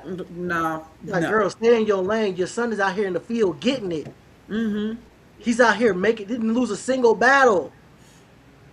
Yeah, Didn't lose there's a so single many other battle. ways. You know who we should be hating though? Brand. From the Brand is moment the he biggest fell out villain. that tree, he knew how everything was going to work out, Brand and Brand he is say the shit. biggest villain I of them will all. never. I need y'all to understand how strong I feel about this. I will never forgive Brand for abusing Hodor the way he did. Ooh. Never. Ooh. I understand. You know what? Well, you know what pisses me off? I'm watching the House of the Dragon every week, and it just pisses me off that all of this that we're watching now with the Dance of the Dragon ultimately leads to Bran being on the throne. Right? Yeah, right, bro. That ain't a pot of gold over there. It's Bran the Broken. Oh, God. Bran Hate fell out that. the castle and was like, "Oh shit, I'm gonna be king. Let me shut the fuck Right? up." Let me just move some things in place. Because I mean, the argument could be made that he even wore or like time walked back into the Mad King to make him use all that hellfire, or whatever they called it. Because remember, they said the king was going crazy and seeing things and hearing voices. That was Bran the whole time. Oh, Hey, could be. Could be. think I about mean, again, he's why Hodor is the way he is. yes. Yeah. Exactly. Lost his Hodor is shit his and fault. hold the door. Hold the door. When I saw that, I think that tore me up more than the Red Wedding, to be honest. The Red Wedding, I was like, yeah, y'all about to get got. Ugh, it's ugly. You know, or the Battle of the Bastards, I was like, damn. But when I saw Hodor hold the door, oh my God, Bran, you are the worst human being in the history of the world. You took this gentle soul who ain't never done nothing to you, and you ruined his life Before you even met him. before you even met him. Terrible. Man, next up, man. Yeah, you know what? Yeah, fuck Bran. Well, exactly. Oh, God, dog. Low hanging fruit. He's easy to hate. He's easy. This Yeah. is too easy to hate. It's This very is certified fuck boy. Oh, is it this me again? This you again. Hey. So even though the picture is of Homelander, the hate is for all these fucking incels that thought he wasn't gonna go out like a bitch. Yeah. I'm with you on Exactly that. how I'm he with was you on supposed to that. go out. Because he's a bitch. He ain't shit. Without his powers, he's always had that. He's always gonna be that. And once he lost it, you know what the fuck to do. He was always gonna go out like a bitch. Because that's what he is. And they told y'all. They told y'all they told y'all how it was gonna go. Told y'all what was gonna happen. And it happened. And I was so happy that it happened because it could happen to a better person. All the crazy shit that's going on in the world today, seeing this motherfucker get his head split, pause, and slice spoiler for y'all there. Split, split, Didn't see voted. On this the, damn my You're killing bad. me. Oh man. Anyways, was the best thing I've seen on television this year. Wow. But yeah, I mean, he did go out the way everyone said he would. So yeah, I don't know why he didn't think that. People were like, "Oh, he's so powerful. Why'd he go out like that? He shouldn't have went out like that. It wasn't fair." Fuck y'all. It's the way he's supposed to go out. If you don't like it, too bad. That's It it. was definitely more than fair. It was definitely more than fair. Nah, Well that AI deserved. video of somebody saving him that somebody made, Oh, the whatever. amount of Man, get out of copium, here. the amount of He copium. wasted all that water trying to prove a point. Get out of here, bro. And he's Get still out of dead. here. And he's still dead. Still dead. Pushing up Daisy. Yup. Brain matter everywhere. He deserved it. Yeah. He Yep, looking he up at deserved y'all, talking about help me. Y'all look crazy. He gave the president's desk some head. Yeah, he did. Wow. Best brain that ever had there. Oh man. All right, next up. All right, this one. This is Oh, come on. this is for Joy and for me because this is something that Joy mentioned that she wanted to talk about. Oh, Code Who you Geass. pick out the main character? Let me tell you something about these undeserving criminals right here. These treacherous bastards. These losers. These second-rate revolutionaries who accomplished nothing from the moment they kicked my boy out of the group. After they let the ops tell him, they let the ops come in and tell him, you know what, real quick, man. Let me just, if you ain't seen Code Geass, this man led the group, founded the group, led them to victory after victory after victory. They went from a terrorist organization to a revolutionary group to an entire world superpower while posing as a high school student. Their benefactors every time told, hey man, this is my guy right here. Hey man, you can trust him. Hey man, this is the guy right here that you can believe in. And what they do, the first chance they let the ops in, they kicked him out. They believed the ops and kicked him out. Tried to kill this man, tried to gun this man down. This man brought you to the dance. You want a ship flying over the skies. You couldn't get no shit without him. You wouldn't have this uniform without him. Look at those uniforms. Clean. You without me is like cornflake without the milk. No sugar. No spoon. No bowl. Right? Ham, no burger. Kool-Aid, no sugar. Right? Damn, that got two things. This man brought you to the dance. And the ops come in. The ops says, hey, man, you shouldn't trust him. He's my little brother. And without even talking to him about it, you turn your back on him. Losers. All of you. Losers. Losers. Losers. You raggedy bitch. You raggedy bitch. I love that. Every single last one of you. Toto, Deedhart, Rakshada, fucking Kazuya Mishima looking dude. I think that's right. Hoagie, Tamaki, all of you. Kaguya, losers, all of you. Oh, man. Losers. And what's the first thing they did? They gathered the world's leaders in a room where he is, where you know you don't trust him, and he had all the world's leaders at gunpoint the next time you saw him. You gave him that. You served up everybody on a silver platter. The dude that brought y'all to the dance. Hate y'all. I'm sorry. Joy, you want to talk about that trope, man? Because I hate them, bro. I actually did not request this. I've never seen Code Geass, so this is all you, bro. Go for it. Oh, you mentioned groups that kick out the main character.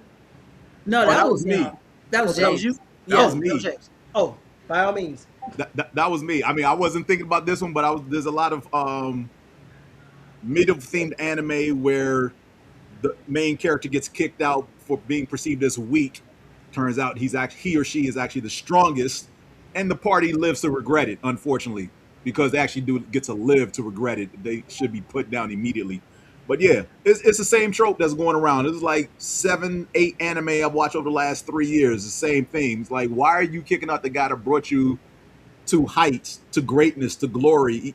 Your party, your group is number one amongst all the other parties in the kingdom. And then y'all like, this dude really ain't doing nothing. We got to get rid of him.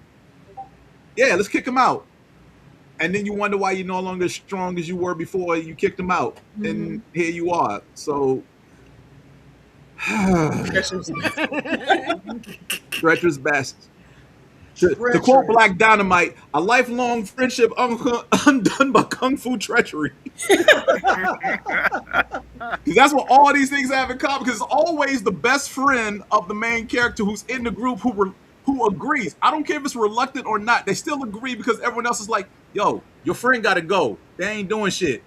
I mean... But I known him since the crib. Nah, he gotta go. He weak. He gotta go. I mean, okay, I guess. All right. Yeah, let's kick him out. What show was that you had me watching, James? Where they kicked out the leader? The last one. Snot. It's too many titles in my head right now. I know which one you're talking about. The last one. Yeah. Where they released the black dragon and almost died from it. Yeah. Yeah. Anyway, I'm just agreeing with y'all. It happens all the time, and they need to stop. Exactly. Stop kicking Stop out. it. Get some help. No. I love that. Oh shit! Awesome. Yeah. I hate this. Ugh.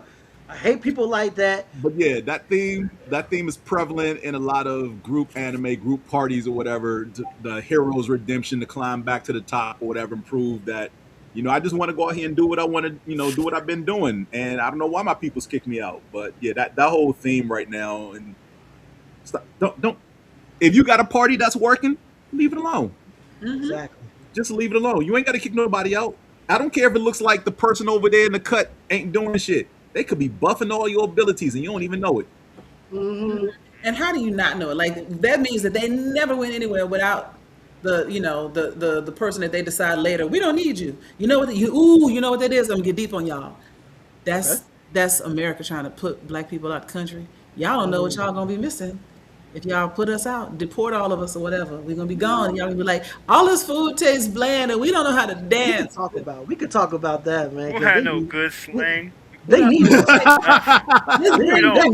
like fucking idiots. because look here, pal. Right? Look here, buddy. Skating on thin Buddy ice. boy. Instead of Buddy say boy. one more thing. Right. Nah, A whole man. generation will just lose their Jack of all trades. That's what it was. Jack of all trades. Yes. It was Jack of all trades, party of none. Yes, that was a show. It was great. That was the one. And they kicked dude out because he had actually two abilities. He could either be the magician who buffed everybody, or he could be a frontline attacker with his sword. And he chose to be backline and buff everybody's stats. And they was like, you ain't doing shit. We got a healer over here. We got a magician over here. And they waited 20 times stronger than they really are. And they think Right, it's sounds like and they Rising of the waited Shield until Hero. one of his childhood friends was away to do it, like, because it was two friends he had in the group, the leader and a girl they grew up with, and the girl was away doing recruitment. And while she was away, the other three members of the party was like, yo, kick your boy out. He useless, kick him out. We can do better without him. And when old girl came back, they was like, where's our homie at? Yeah, he had to go because he wasn't pulling his weight. That dude pretty much made us all stronger. We can do this without him. We can get another person to buff our abilities. And they Why? went in the dungeon, they got their ass handed to them, and they're like, what happened? And she's like, I tried to tell you. Told him. She's like, look, I don't know anybody who can, replenish spells that fast. Like, I don't know what the timing is on me buffing you. I don't know if it's 3 minutes or 10 minutes. I buffed Just you, like- deal with it. Just like at work, when you get mad and quit your job and they got to replace you with two people because they didn't understand how boss you was at your job, or they calling you. This actually happened to me when I quit my first job back in the 90s because I'm old. They called me on my new job because they had my phone number. And they asked me how to do stuff in the old plant that I used to work in because I was the only one in the building that knew how to do it. And I answered the phone for them one time. They called me 4 times. I answered the phone. I've been a hater for a long time. Don't call me, ask me nothing. It's Y'all that. they replaced me with 2 people that they gave a manager title and I quit because they wouldn't let me a manager.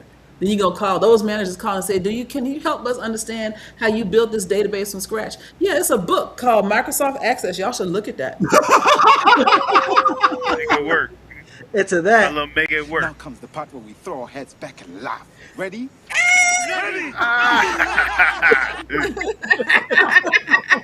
Exactly. You got some great clips, bro. Awesome. Yeah. It was a good clip. Oh, man. Fuck the Black Knights. All right. You know what? I'm going to come back to this one. Family. Family. The family. Fuck my husband. Family. Oh, no. Damn. This is for chocolate. Oh my fucking okay. Okay, so this is now hear me out. The thing that pisses me off that I'm a hater about. Oh, wait, take me off big screen, cause no. The thing that really pisses me off is when we go to conventions and the fucking food costs 10 times more than it should be, and the food be stale as fuck, and I be like, what the fuck, like, okay. I went to MomoCon, I haven't been there in a minute, and I was like, oh, I should get something to eat. These fries, I was like, maybe I should get some fries. Fries is $10. Them bitches stale. Yeah. Well, I'm like, they just think they can give us any fucking thing.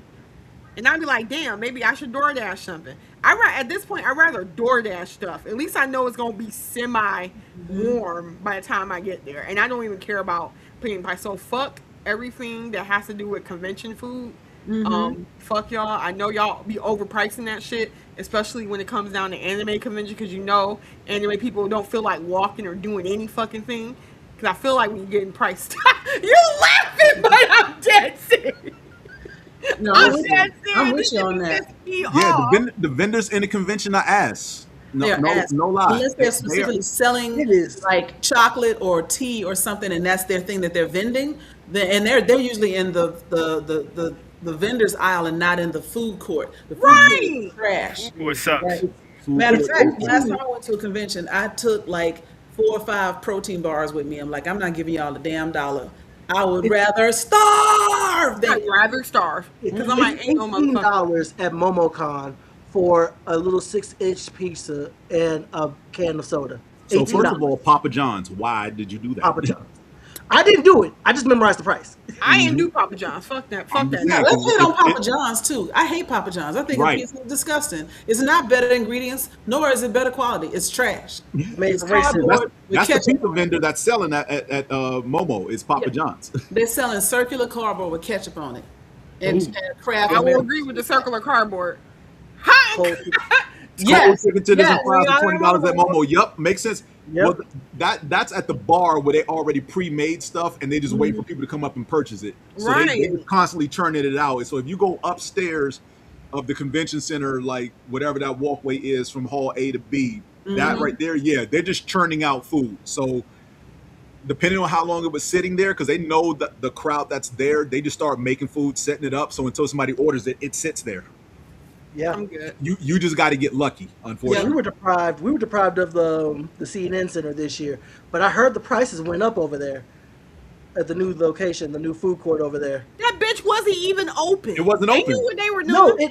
No, I'm saying it wasn't open this year, but it's open now, and the prices are higher. I Oh, know, okay. but it's crazy Well, I work mean, that it's high they now knew because it of wasn't World gonna Cup. be open. Yeah. Yeah. Because they knew It's MomoCon open was the next week. running. That bitch gonna go fucking close. It's- And they it's just open literally the next magically week. opened on Monday, knowing that MomoCon was gonna be there. They trust me. They didn't want anything. They could have did a dry one with MomoCon. They chose not to. They were saving it for World Cup. They didn't want us anywhere near there. It is wild to me how Atlanta is such a destination place for so many cons, but they be treating us like they hate us here.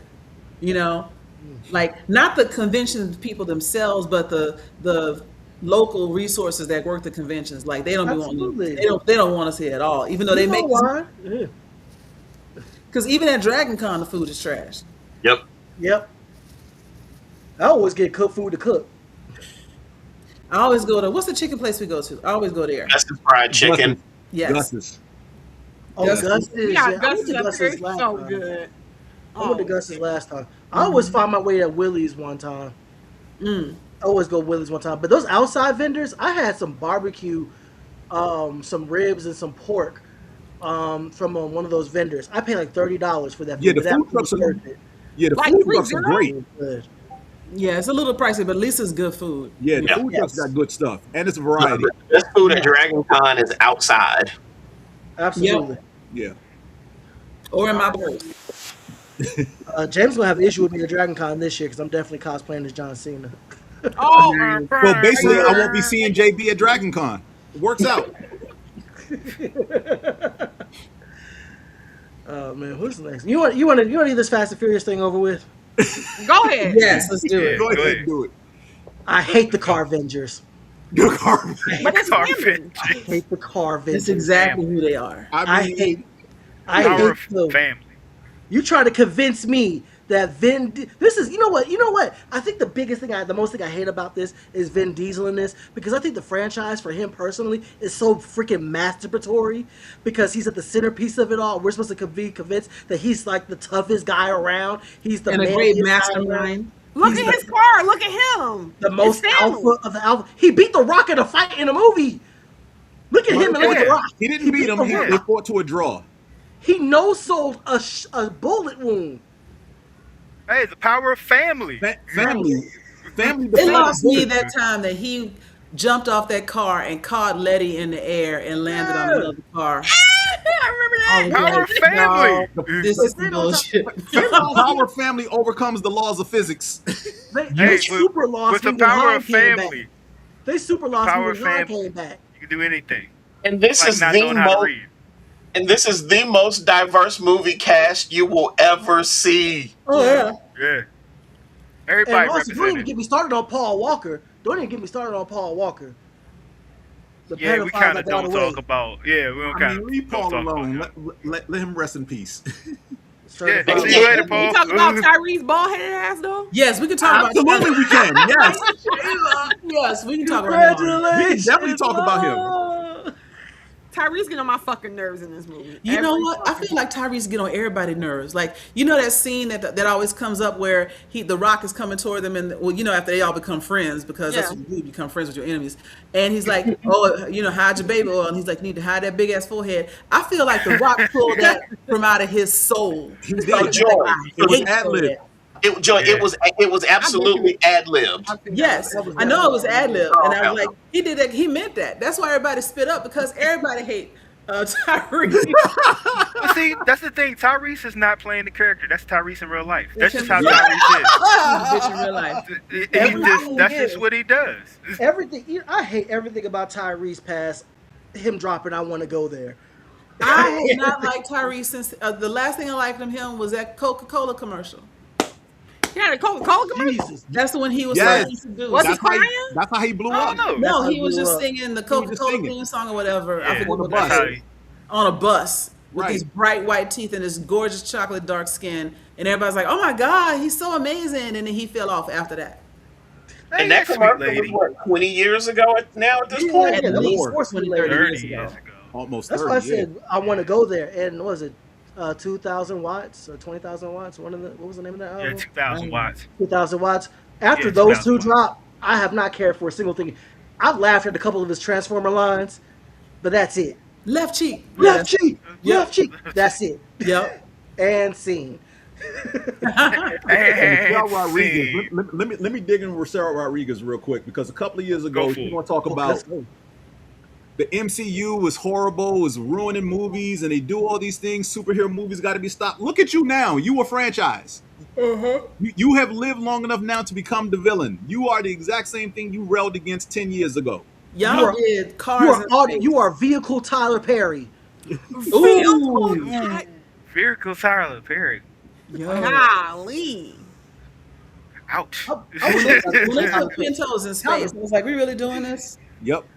Uh-huh. It's like they were crowdsourcing the next plot for the next movie, because I remember us making jokes about next time they're gonna be on ice, and I'll be damned if they didn't do something on ice the next They time. done been in ice. They done been a submarine. They done been to space. Yep. They done got long lost siblings. They done got new babies. They got a second generation of car Avengers. Right? They got Next My man Young turned Car a Avengers. torpedo. they got the young Ooh, Hot torpedo. Wheelers. They got the young In the Hot next Wheelers. movie, they'll raise Atlantis. I feel like the only thing that I was really super confused about with this was, why was Bow Wow in it? He had no fucking reason to be in that bitch, and I was just like, nigga, Because of Tokyo Drift. we already got one bum ass nigga in it, Tyrese. Why we don't need another bum ass nigga? Well, he Because wasn't in it he long. was a bum. That was perfect for him because he is a bum. Yeah. So Boward Woward in Tokyo Drift was perfect. Not casting. Howard. Shad Moss. That's his real name. That's his That's whole his real name. name. Boward Shad- Woward. No, it's Yeah, Shad it's Moss. Boward Woward. His given name is Shad Moss. It's No, Shad it's Moss. Boward Woward. This motherfucker said Boward Woward. Oh my. Let's look at Tyrese will talk That's to his folks name. with action with Transformers. I believe it.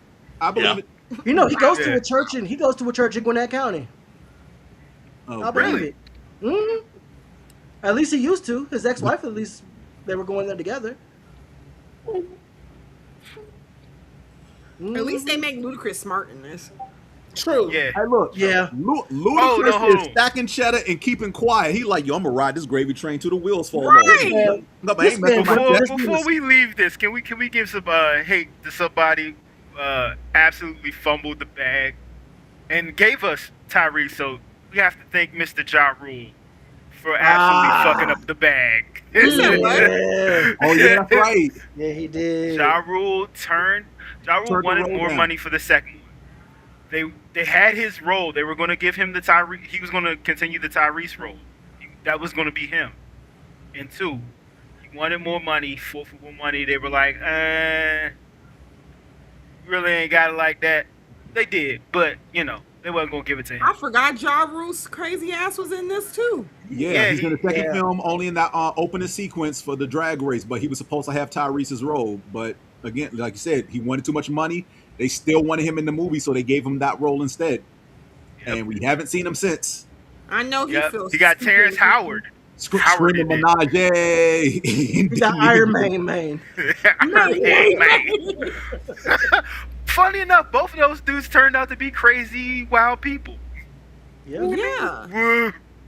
Terrence Howard in his new mask. After that Fast and Furious film that he was in, somehow Ja Rule became a political pundit. How the hell did that happen? Wait, what? You don't remember that? Ja Rule started showing up on political talk shows. No. I remember Oh my that. god! This Yeah. motherfucker started Wow. showing up on political talk shows wearing 3-piece suits, talking about the state of affairs of the. Yes.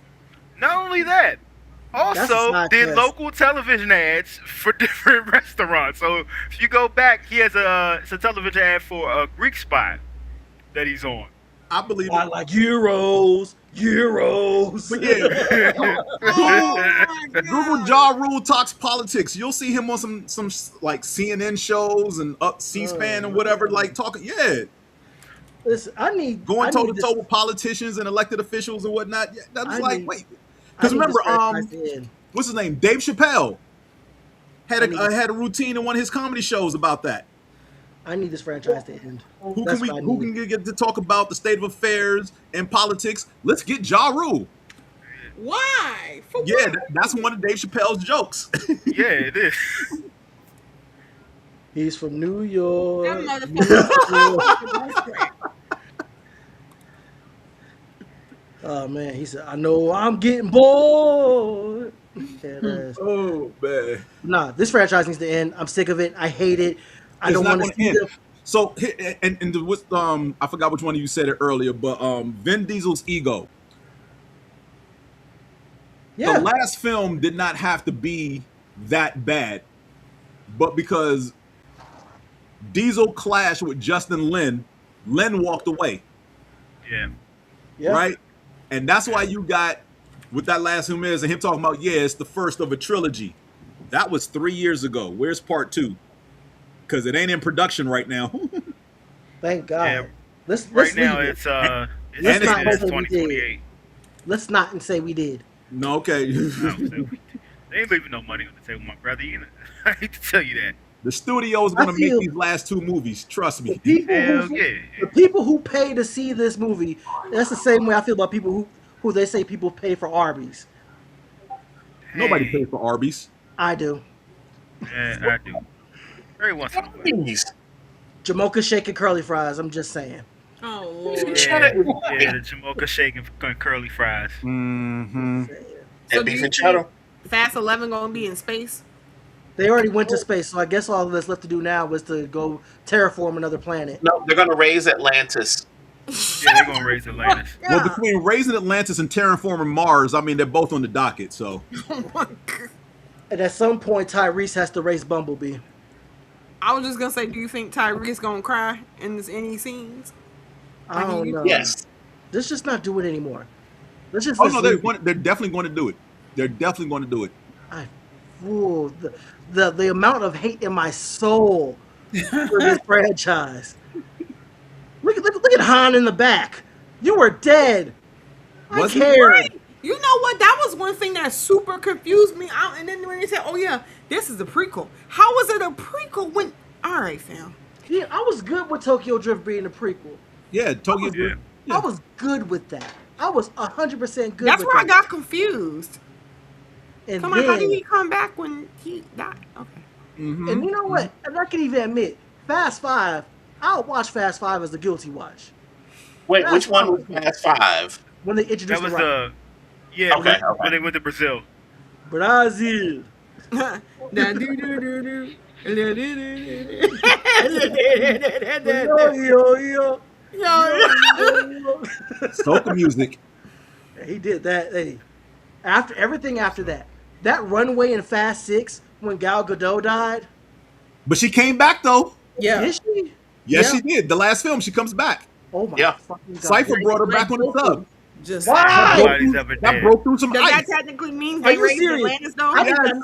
I am so serious. Y'all are dead ass right now. Yes, Geldo comes back because Cypher breaks Letty out of prison when she gets arrested in the beginning of the film. Remember, No. the job that frames them in the beginning of the last movie, Letty gets arrested. She's the only one who gets caught. So when the rest of them are trying to outrun the law and catch up to Jason Momoa's character to prove that he's the one that set them up, Letty gets broken out of prison by Cypher, Charlize Theron. And at the end, when You look she's so fucking upset right now. and at the end where Letty and Charlize Theron's character Cypher or whatever are going wherever they're going, the submarine pops up out of the ice and the lid pops up and Gal Gadot pops out. It's like, oh, she's alive. Sure, why not? Because no one dies in the Fast franchise. Like Wait, comics, nobody died. Was this 10 or 9? Whatever the last movie is. This is a real. She's not in the last That's- one. That was the last one I watched. That had to be like 6 or 7. It's the end of the film. The one with No, Jason she's not. Momoa. She's not in that. No, because 10 is the one with Momoa. Okay. Gal Gadot is in it. She's in the submarine. The submarine sequence at the end. She's there. Can we talk about Momoa and how he should not have been in any of those movies? Yes. What has happened to him? I don't know if this is hate or disappointment. What? He's And then I'll have to doing wonder side if maybe he's not a great actor. Maybe he just was really fine as Khal Drogo, and we all convinced, we being women, convinced, being people that attracted men, convinced ourselves that he was a great action hero type because we let him do two. Look, my brain won't even bring up the name of the movie, the Fishman movies. Aquaman. Aquaman. We let him do 2 Aquaman movies. Those shouldn't have happened. All of that is a travesty. You mean die? To be fair though, Those Joy, movies are most of basically- DC's live action movies shouldn't have happened. Those movies are basically wet, gentrified Black Panther. Damn. I wasn't going to say that. I was going to say that they're money laundering operations, but maybe you're right on that. Maybe that's what it is. I mean, if you think about it, it's about a young boy who became king and a family member who tried to usurp his throne and try to prevent a world war. I mean, it was the one DC film that they actually did right because they copied the material from an animated feature. Your family's invincible. Yes. If that's the truth, then bring my uncle back. I miss my Uncle Charles, y'all. He shouldn't be gone in front of his home with the Uncle Charles. It is the first of the month, too. That was great. Oh, man. Oh, my God. Clip that. Oh, man. We were talking about that. Who's got beef with the Mandalorian? Wow. Wow. Grogu is an genocidal. You got beef with Grogu? You're beefing Grogu. with the baby? Grogu, the baby, ate a whole generation of children. And we sat there and go, oh, he's so cute eating these eggs. Those are people's children. And he just kept eating them. And, and he's like, I'm not going to stop because I'm grown motherfucking goo and I eat what I want. And he murdered a whole generation of babies for lunch. He got no impulse control. He a baby. He is not a baby. He's like 50 years old. He is 50. He's a 50-year-old baby. No. For that race, 50 is still a baby. Listen to In his yourself. race, 50 is still a baby. When your species can be 1,000, 50's a baby. I've If been he had telling enough control to levitate himself down the hall, he had enough control to not eat them eggs. I be telling. Look, listen, he was motivated. He was motivated. He was I be greedy. telling my 2-year-old nephew don't do certain things. He look at me like, okay, and then turn around and do it right after. Like I didn't speak to him 2 seconds ago. I'd be like, Jack, don't throw that. Okay, yeah. What, you just said Jack Jack. Yeah, my nephew's name is Jack. Does he have superpowers? Yes, Cool. Destroying everything is a baby superpower. absolutely. You know though, you remember those metal die cast X-Men toys from like the 90s they used to sell like in like the Yes. multi-pack?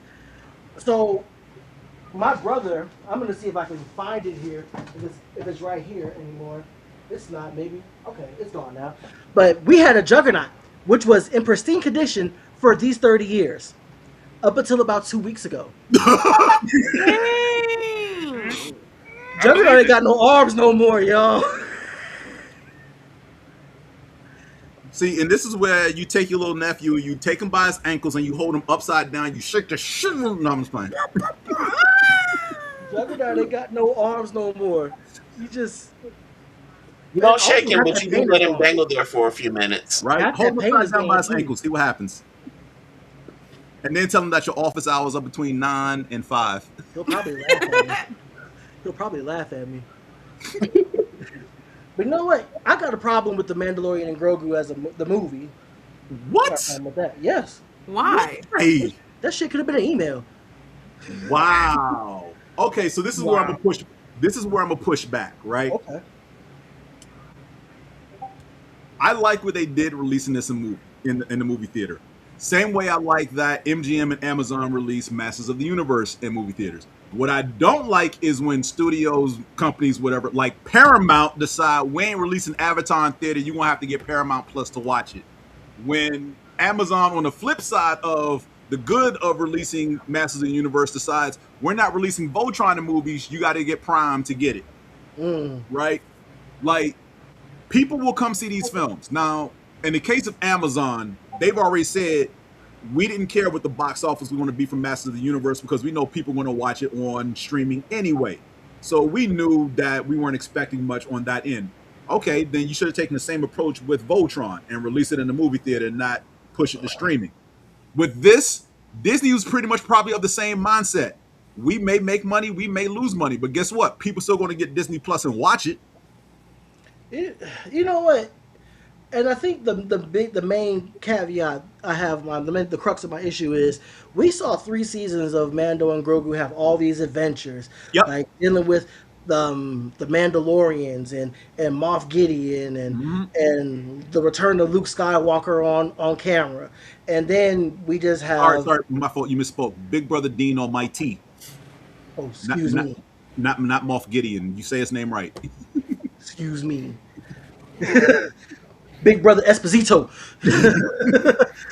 And we had him. We had 3 seasons of all that, You right? and then we get a movie where the stakes are so low, so low. I mean, It was. how grand did you want the stakes to be? I mean, If you're gonna give me a movie, at least give me something to like look forward to with the adventure.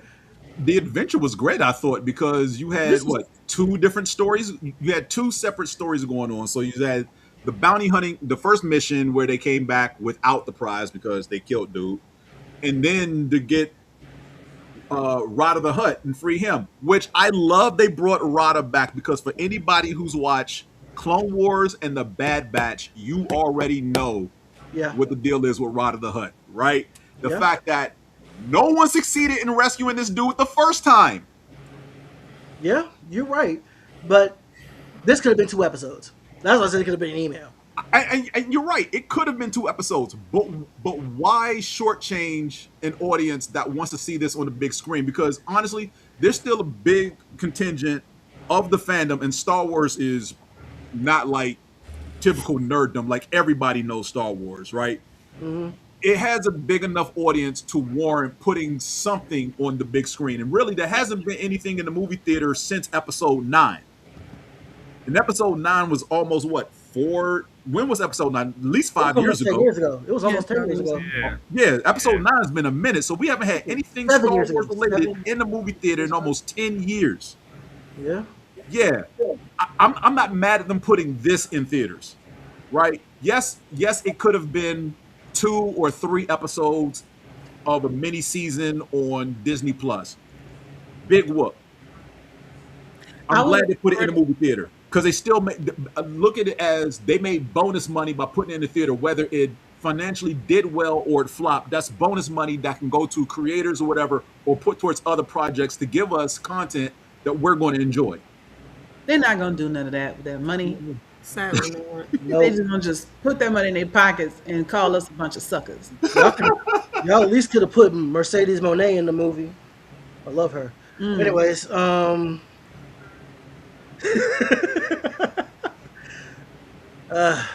Mando and Grogu. All right. Chocolate, you got something to say about Saint Seiya? Okay, god damn it. I'm sorry. I'm Ooh, Okay, wow. wait.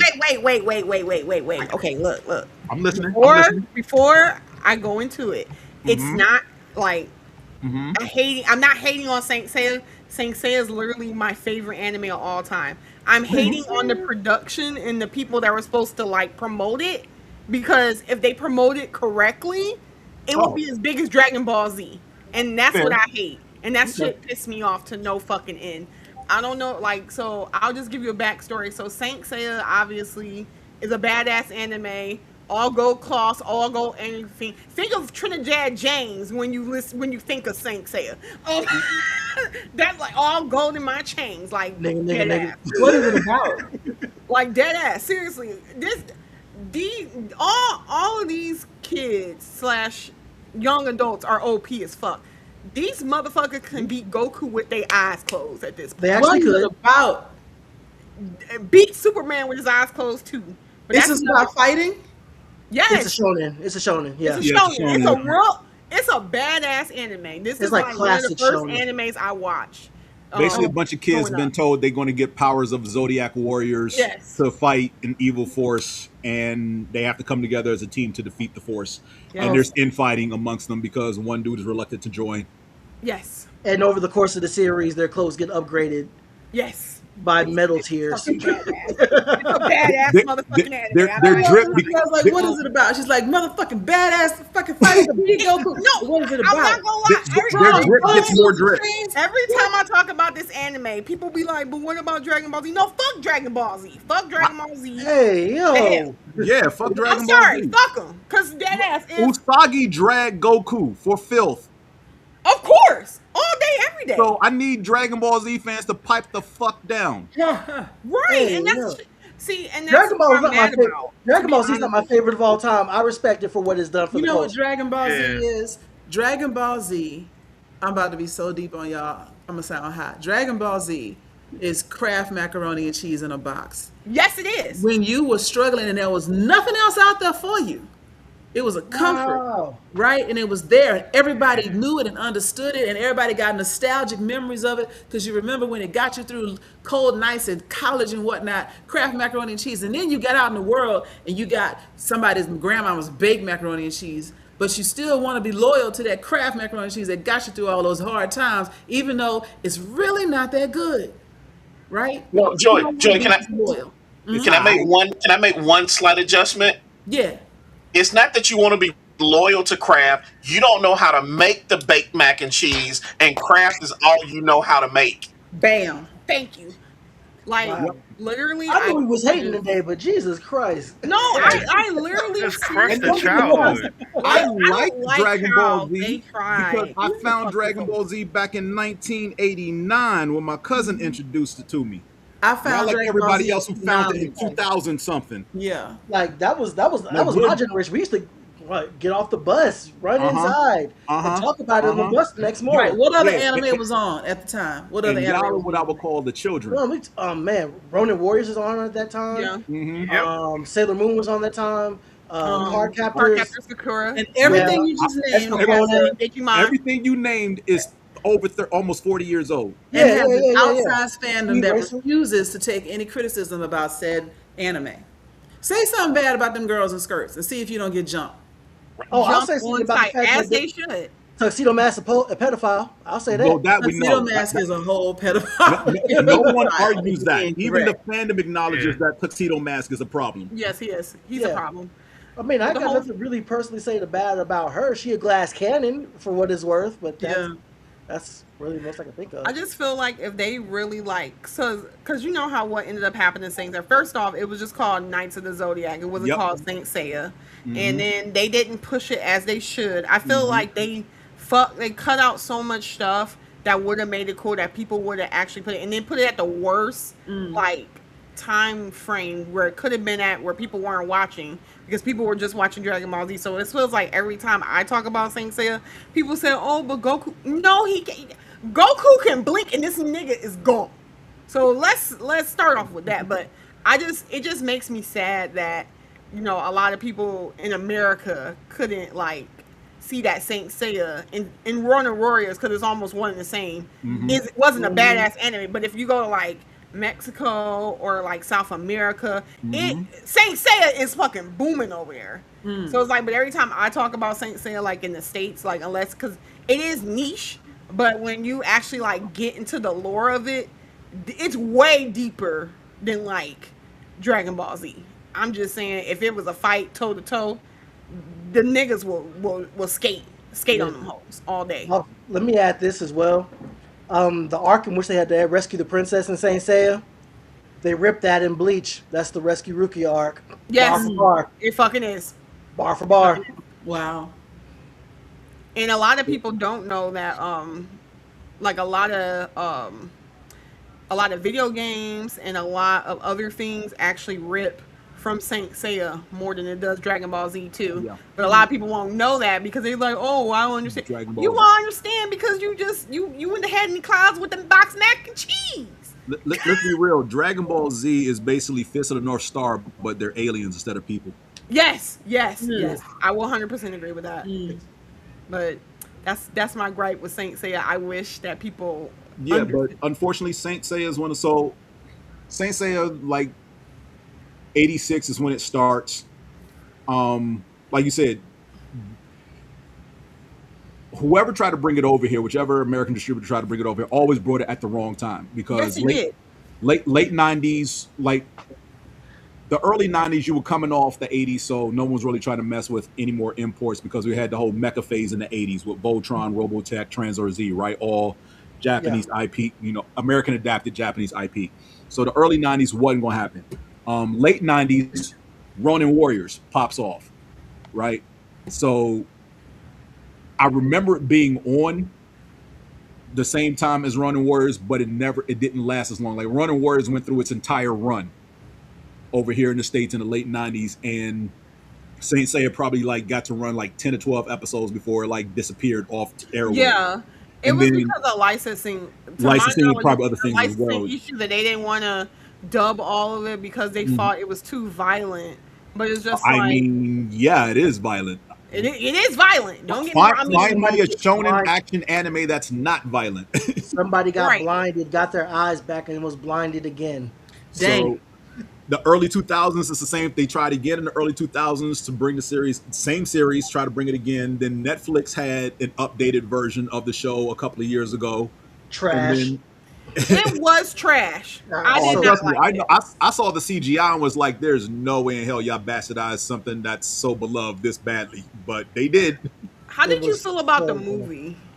I haven't watched the movie yet. They pulled that thing out of theater so quick. I was so confused. Wait, it was in theaters? Yeah, it was in theaters. It was in theaters. I wanted to go see it, and I'm like, something tells me this not right. And I'm a diehard Saint Seiya fan. And I was like, I'm not gonna watch it. It just gets caught up in like dropping at the wrong time. Now was a good time to actually like do it proper justice. I mean, I look at what's happening with Ranma 1/2 on Netflix. Yeah. But it's pretty much like they're just racely redoing the previous 7 seasons a season at a time, right? So they're not doing anything new or nuanced. That was the issue with Netflix. They were trying to twist the story a little bit because it wasn't, aside from the horrible animation, they did try to like change the story up in some ways from the original anime and manga. But yeah, it's just a victim of trying to be pushed at the wrong times because there's other things out there that people are like, oh, this looks like such and such. I know I'm gonna watch such and such because what reasons or whatever, So it's a victim of circumstance. It should be more popular than what it is. Literally should be. All right, let's go on to the next one. We're about to close out here in a moment. Oh, come on, fam. Now, who hating on this shit? Who? So I hate Sheldon's mother. I hate young Sheldon. Wait, you said young Sheldon? No, Joy hates Sheldon. I hate Sheldon's mother. Mary Cooper? What is she doing? Yeah, actually, I'm gonna agree with you on that one. I don't like her either. Mary Cooper. We're friends now because I don't like her either. She enables all of Sheldon's foolishness. Yes. Yeah. Yes. She is the And way baby he. boy Everybody wants to Shelley. say, oh, neurodiversity, and I get that, Mind but you, he's wait, also I an didn't finish asshole. everything yet. I didn't finish the whole series yet. I'm like on season 9. No, So I'm wait a just minute, saying, wait a minute. On I'm young not giving Sheldon, any spoilers. I'm just saying, this happens all the time. You see somebody that you might want to categorize or diagnose as something and say, they're, genius level, autistic, neurodiverse, etc., and you use it as a blanket to excuse all the other bullshit that they do. Yeah. Sheldon is Kanye an West. asshole because his mama let him be an asshole. Right. Yeah. in young Sheldon, yes, but she does put him in his place in Big Bang Theory a lot. But she enables him more than anything The damage else. has been Right. done. I remember that episode. That motherfucker was man talking about, Mom, why are you fucking that man? Well, sometimes we have urges. Well, I don't Right. need you to have urges. Yes, So and she funny. told him to get out of her house. That shit was so funny. And let's not even talk about on young Sheldon how anytime something is about to happen, no, not my baby Shelley, nuh-uh. And she wants to put this force field around him, and she's the problem. She's the reason Sheldon is the way that he is. Yeah. Yes. Now Indeed. again, in young Sheldon, I could agree with that. Not on Big Bang Theory, because I think she's And- more so putting her foot down in Big Bang Theory than she Yeah. in young Sheldon. Because in Big And Bang let's- Theory, it's kind of like you're a grown adult, act like one, stop being this way, mature, grow up. No, you can't do these things anymore. and he does whine a lot. So yeah. So You know what? halfway with you, yes, because in young Sheldon, she does coddle the fuck out of him, and She doesn't doesn't coddle get him away with as much in Big Bang as she did in Young Sheldon, but she does do some coddling in Big Bang. Not You that I've know- seen. I mean, You know what? I don't like the writing in Big Bang in general. I don't like the show after a certain. I think it's like after like season 4, the writing is trash. Everything is non-consequential. Everybody just lets Sheldon does what he wants. He gets over it.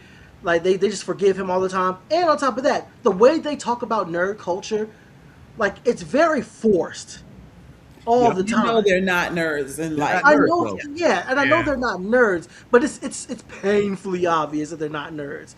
It's Yeah. like if we're nerds. We're talking about. Let's say I just mentioned Black Panther. I don't have to explain to y'all what his powers are every time I mention him. I don't have to talk to y'all about how the Flash's powers work if I bring up the Flash in conversation with y'all.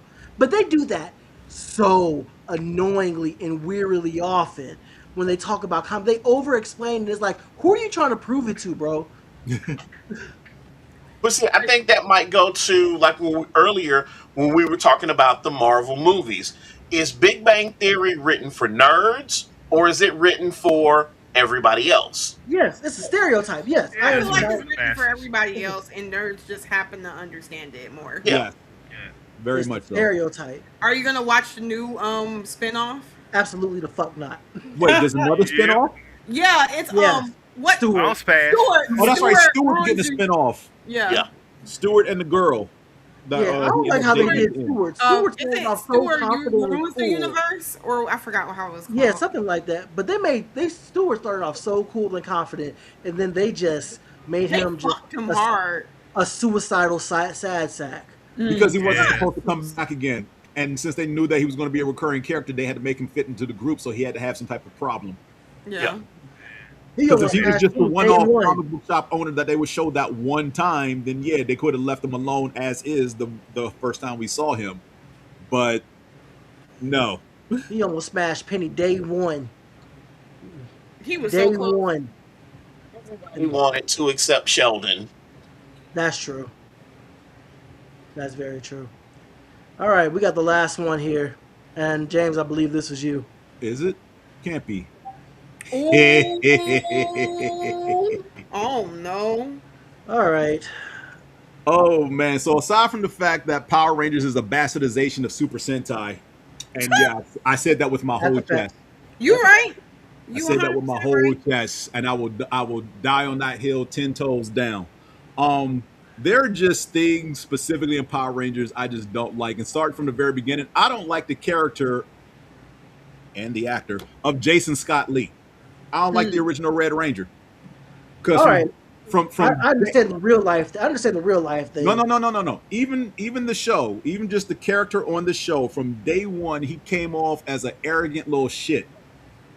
He didn't come off as a leader. He didn't come off as a leader.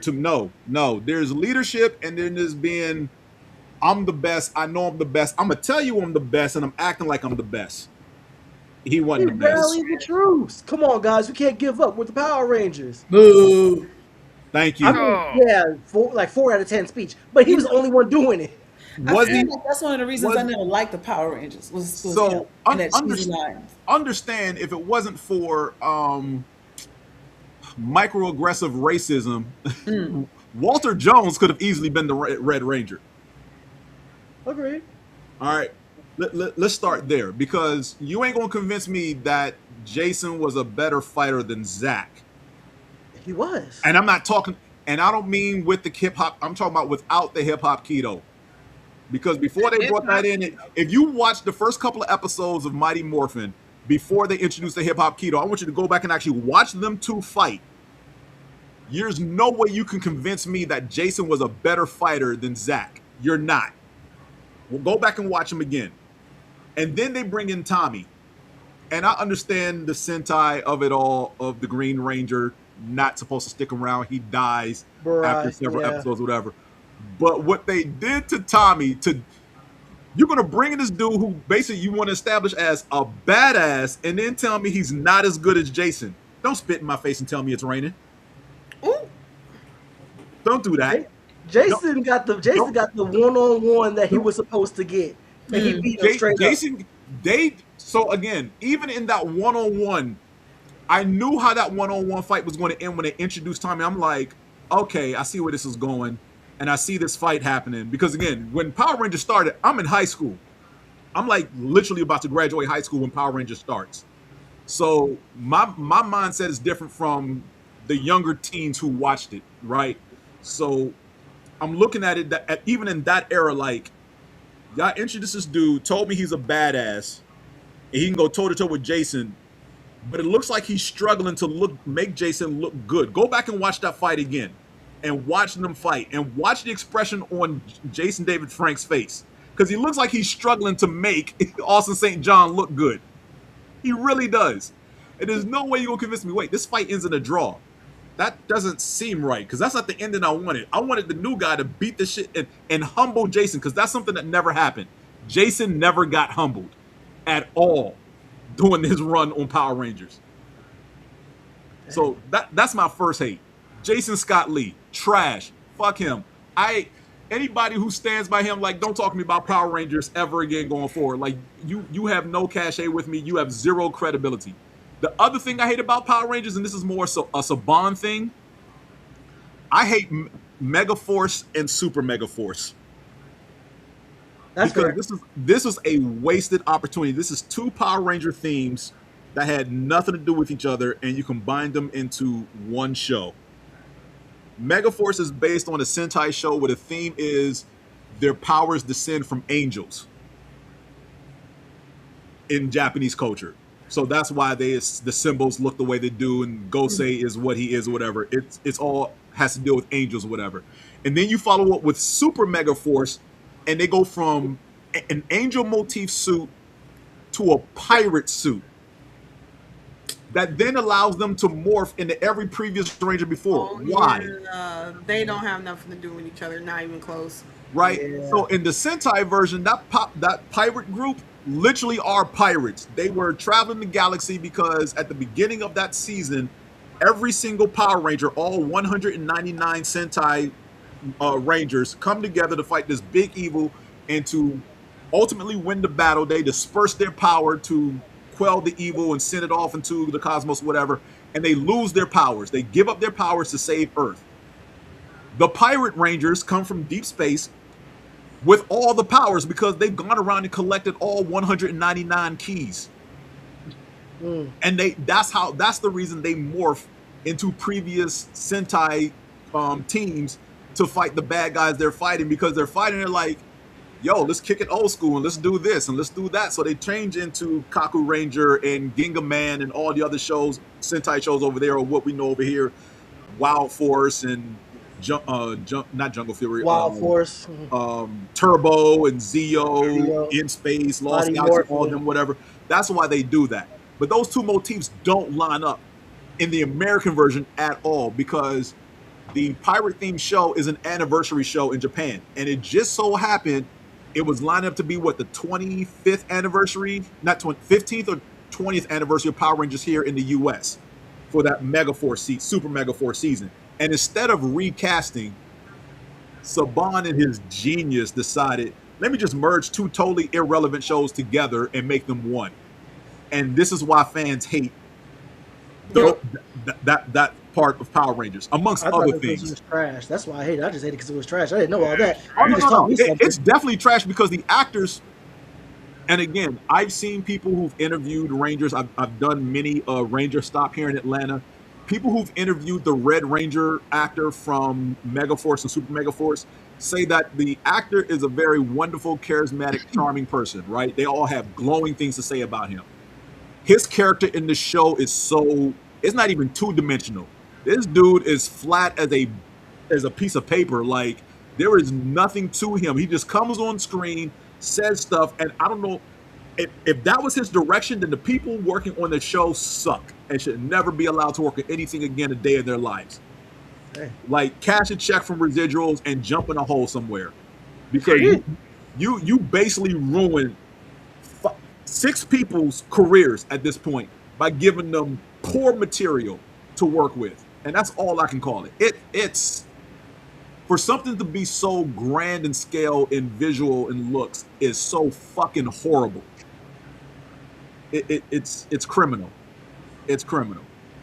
And nobody needs. And the only pass I'll give in Power Rangers is Turbo. People need to stop shitting on Turbo from beginning to end, because the Sentai is based off of, and a lot of people don't know this, the Sentai Turbo is based off of is literally a comedy. So when they have to transition and reformat the Sentai show to the American version, you have to know the material they're working with to convert that over to an American audience. Turbo is literally supposed to be a comedy show because it is a satire of the Sentai over there is a satire of a previous Sentai show in which the theme was cars before. Yeah. So, I'm done. Okay. I think I got it all off my chest. I hope so. Good Lord. That was educational, though. Thank you. Yeah, but Jason Scott Lee sucks. Jason sucks.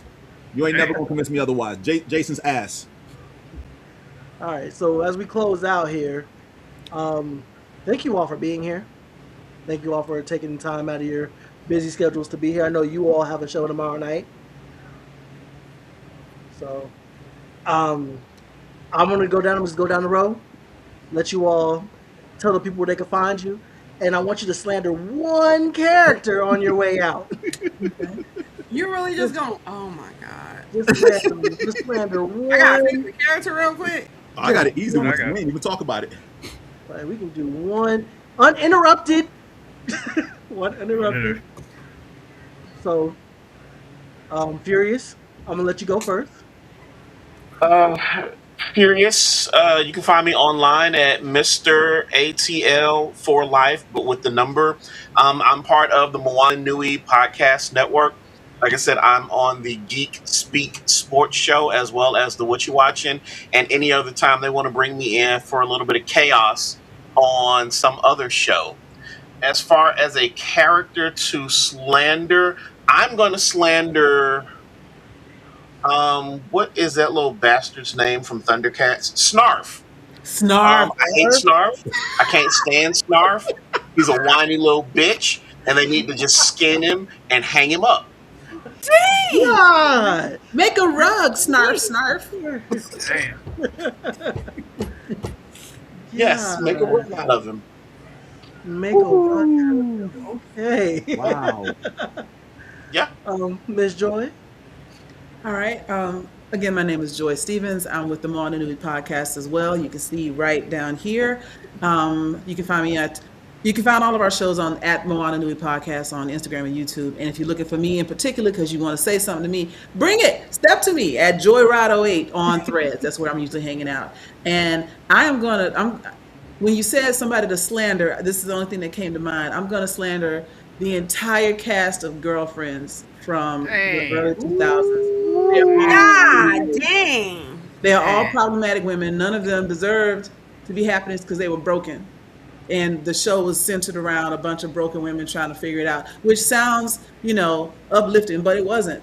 I never liked that show. I love the people on the show as individual actresses. The show itself, trash. Woo. I feel a certain way about Laura Lee Winslow from Family Matters, so I feel you. Oh. Very problematic, that one. All right, Mr. James.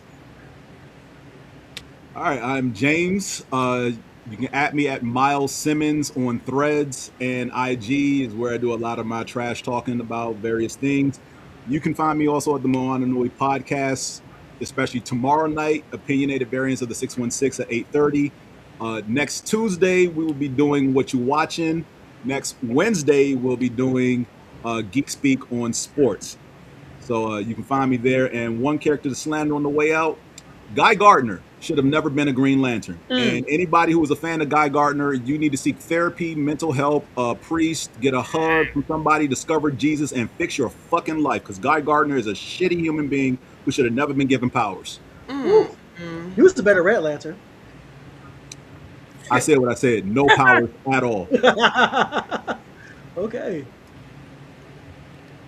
Miss Chocolat. Okay. Yes, Hey everybody. I know I missed my intro, so I'm sorry. I couldn't hear. So hey, what's up? It's Chocolate Energy Cosplay or Chocolate Energy.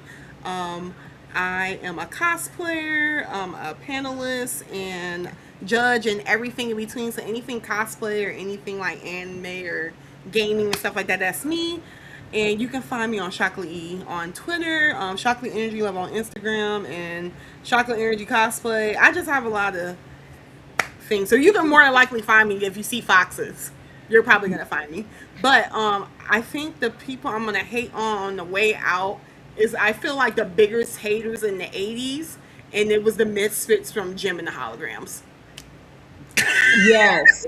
They were the biggest haters ever. They had dusty ass hair too. They wigs look dry as hell. They did. Dusty bitches. They put out some bangers, but their outfits was whack. Yeah, whack as fuck. Oh man, Jono, what's good? Yo, what's good? You can find me on Twitter because I'm never gonna call it X at Jonathan B3. My IG is down there too. You can find me there. Usually talking about anime, geek shit, black shit, all that stuff. And the person that I am going to slander on my way out is Ray J, because he told us to die and he fucking lied. He's a fucking liar. He terrible. Yes. How are you still alive? Yeah, why are you still here? He promised us death a couple of months ago. No, you talking about you was on your deathbed. Them was just lies. Lies. Can't trust All right. Nah, hell no. I'm gonna start off with this character slander. And as y'all were going through, I was like, man, I gotta make this one count. So I'm not sure who to do. I thought about doing Iris Rest from the Flash TV show. No. I thought about that because I can't stand her. I can't stand her. I'm sorry, but I'm not gonna pick her. I thought about doing Dumbledore. And Dumbledore? I thought about slandering Dumbledore. Dumbledore was abusing children. Yeah, he a big liar, big liar. I've already done Vegeta, so I've got that out of my system.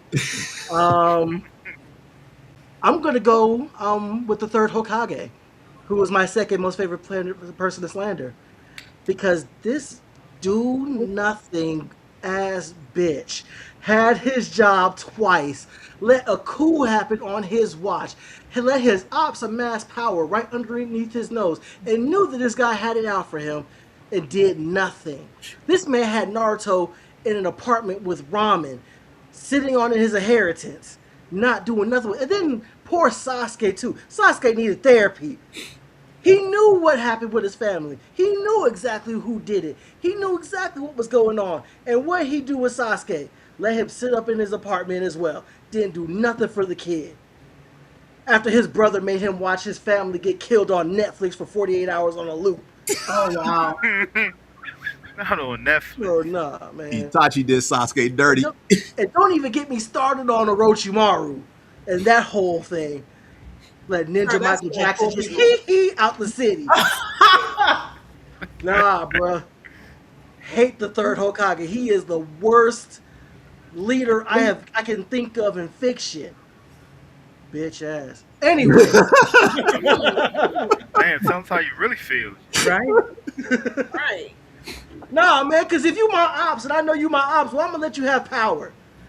That's a good And I point. gotta clean I up your mean, mess. he knew Donzo was a piece of shit and still let him Yeah, do his thing. Right. Donzo was a generational hater. That's why I'm gonna go non-hate. That's why everybody should get like Azula. She's like, you know what? I will not suffer my enemies to prosper. If I see a chance to set you on fire, I'm gonna hit you with this lightning. You're gonna die right now. We don't take prisoners. We take count. You know. So yeah, Azula had the right idea. And that's why Azula's my favorite character in Last Airbender. Matter of fact, All right. I'm loving her in the live action too because she don't give a damn. I didn't watch the live action yet, The but live action is good. I heard people been really going after the second season. The second season isn't good as the first, but it's still good. And I saw one scene and I was like, I'll get to it later. I'll eventually get there. I didn't mean to derail your closeout. So yeah. It's all good. It's all good. It's all good. Okay, but as far as who I am, hi. It's my show. I'm here. How you doing? So what you do is you take JB versus the world, you spell it all out, you put it together, you say it one time like a Tribe Called Quest, and you can find me there on Facebook, Instagram, and on the blue skies. And if you want to argue with me on Twitter, it's JBVtheWorld because versus was just too long for it. My central hub is JBVersusTheWorld.com. You can find JB versus the World here most months. I'm not going to be here next week. I'm going out of town, so I'm taking next week off. But after that, I'll be back to run it back with all of you.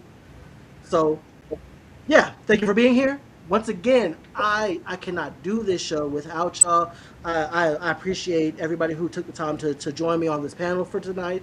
I enjoy everybody who's in the comment section. Thank you all for being here. Again, we all make this what this is. And yeah, I appreciate you. And I truly, truly, truly mean that. Hopefully, when I can return, there won't be any difficulties. Technical difficulties starting the show, so everybody can introduce themselves properly next time. But until then, y'all already know how it goes, man. Stay black if it applies. But if you want, I love you anyway. Take care of yourselves and each other. So from JB and the others, we are out.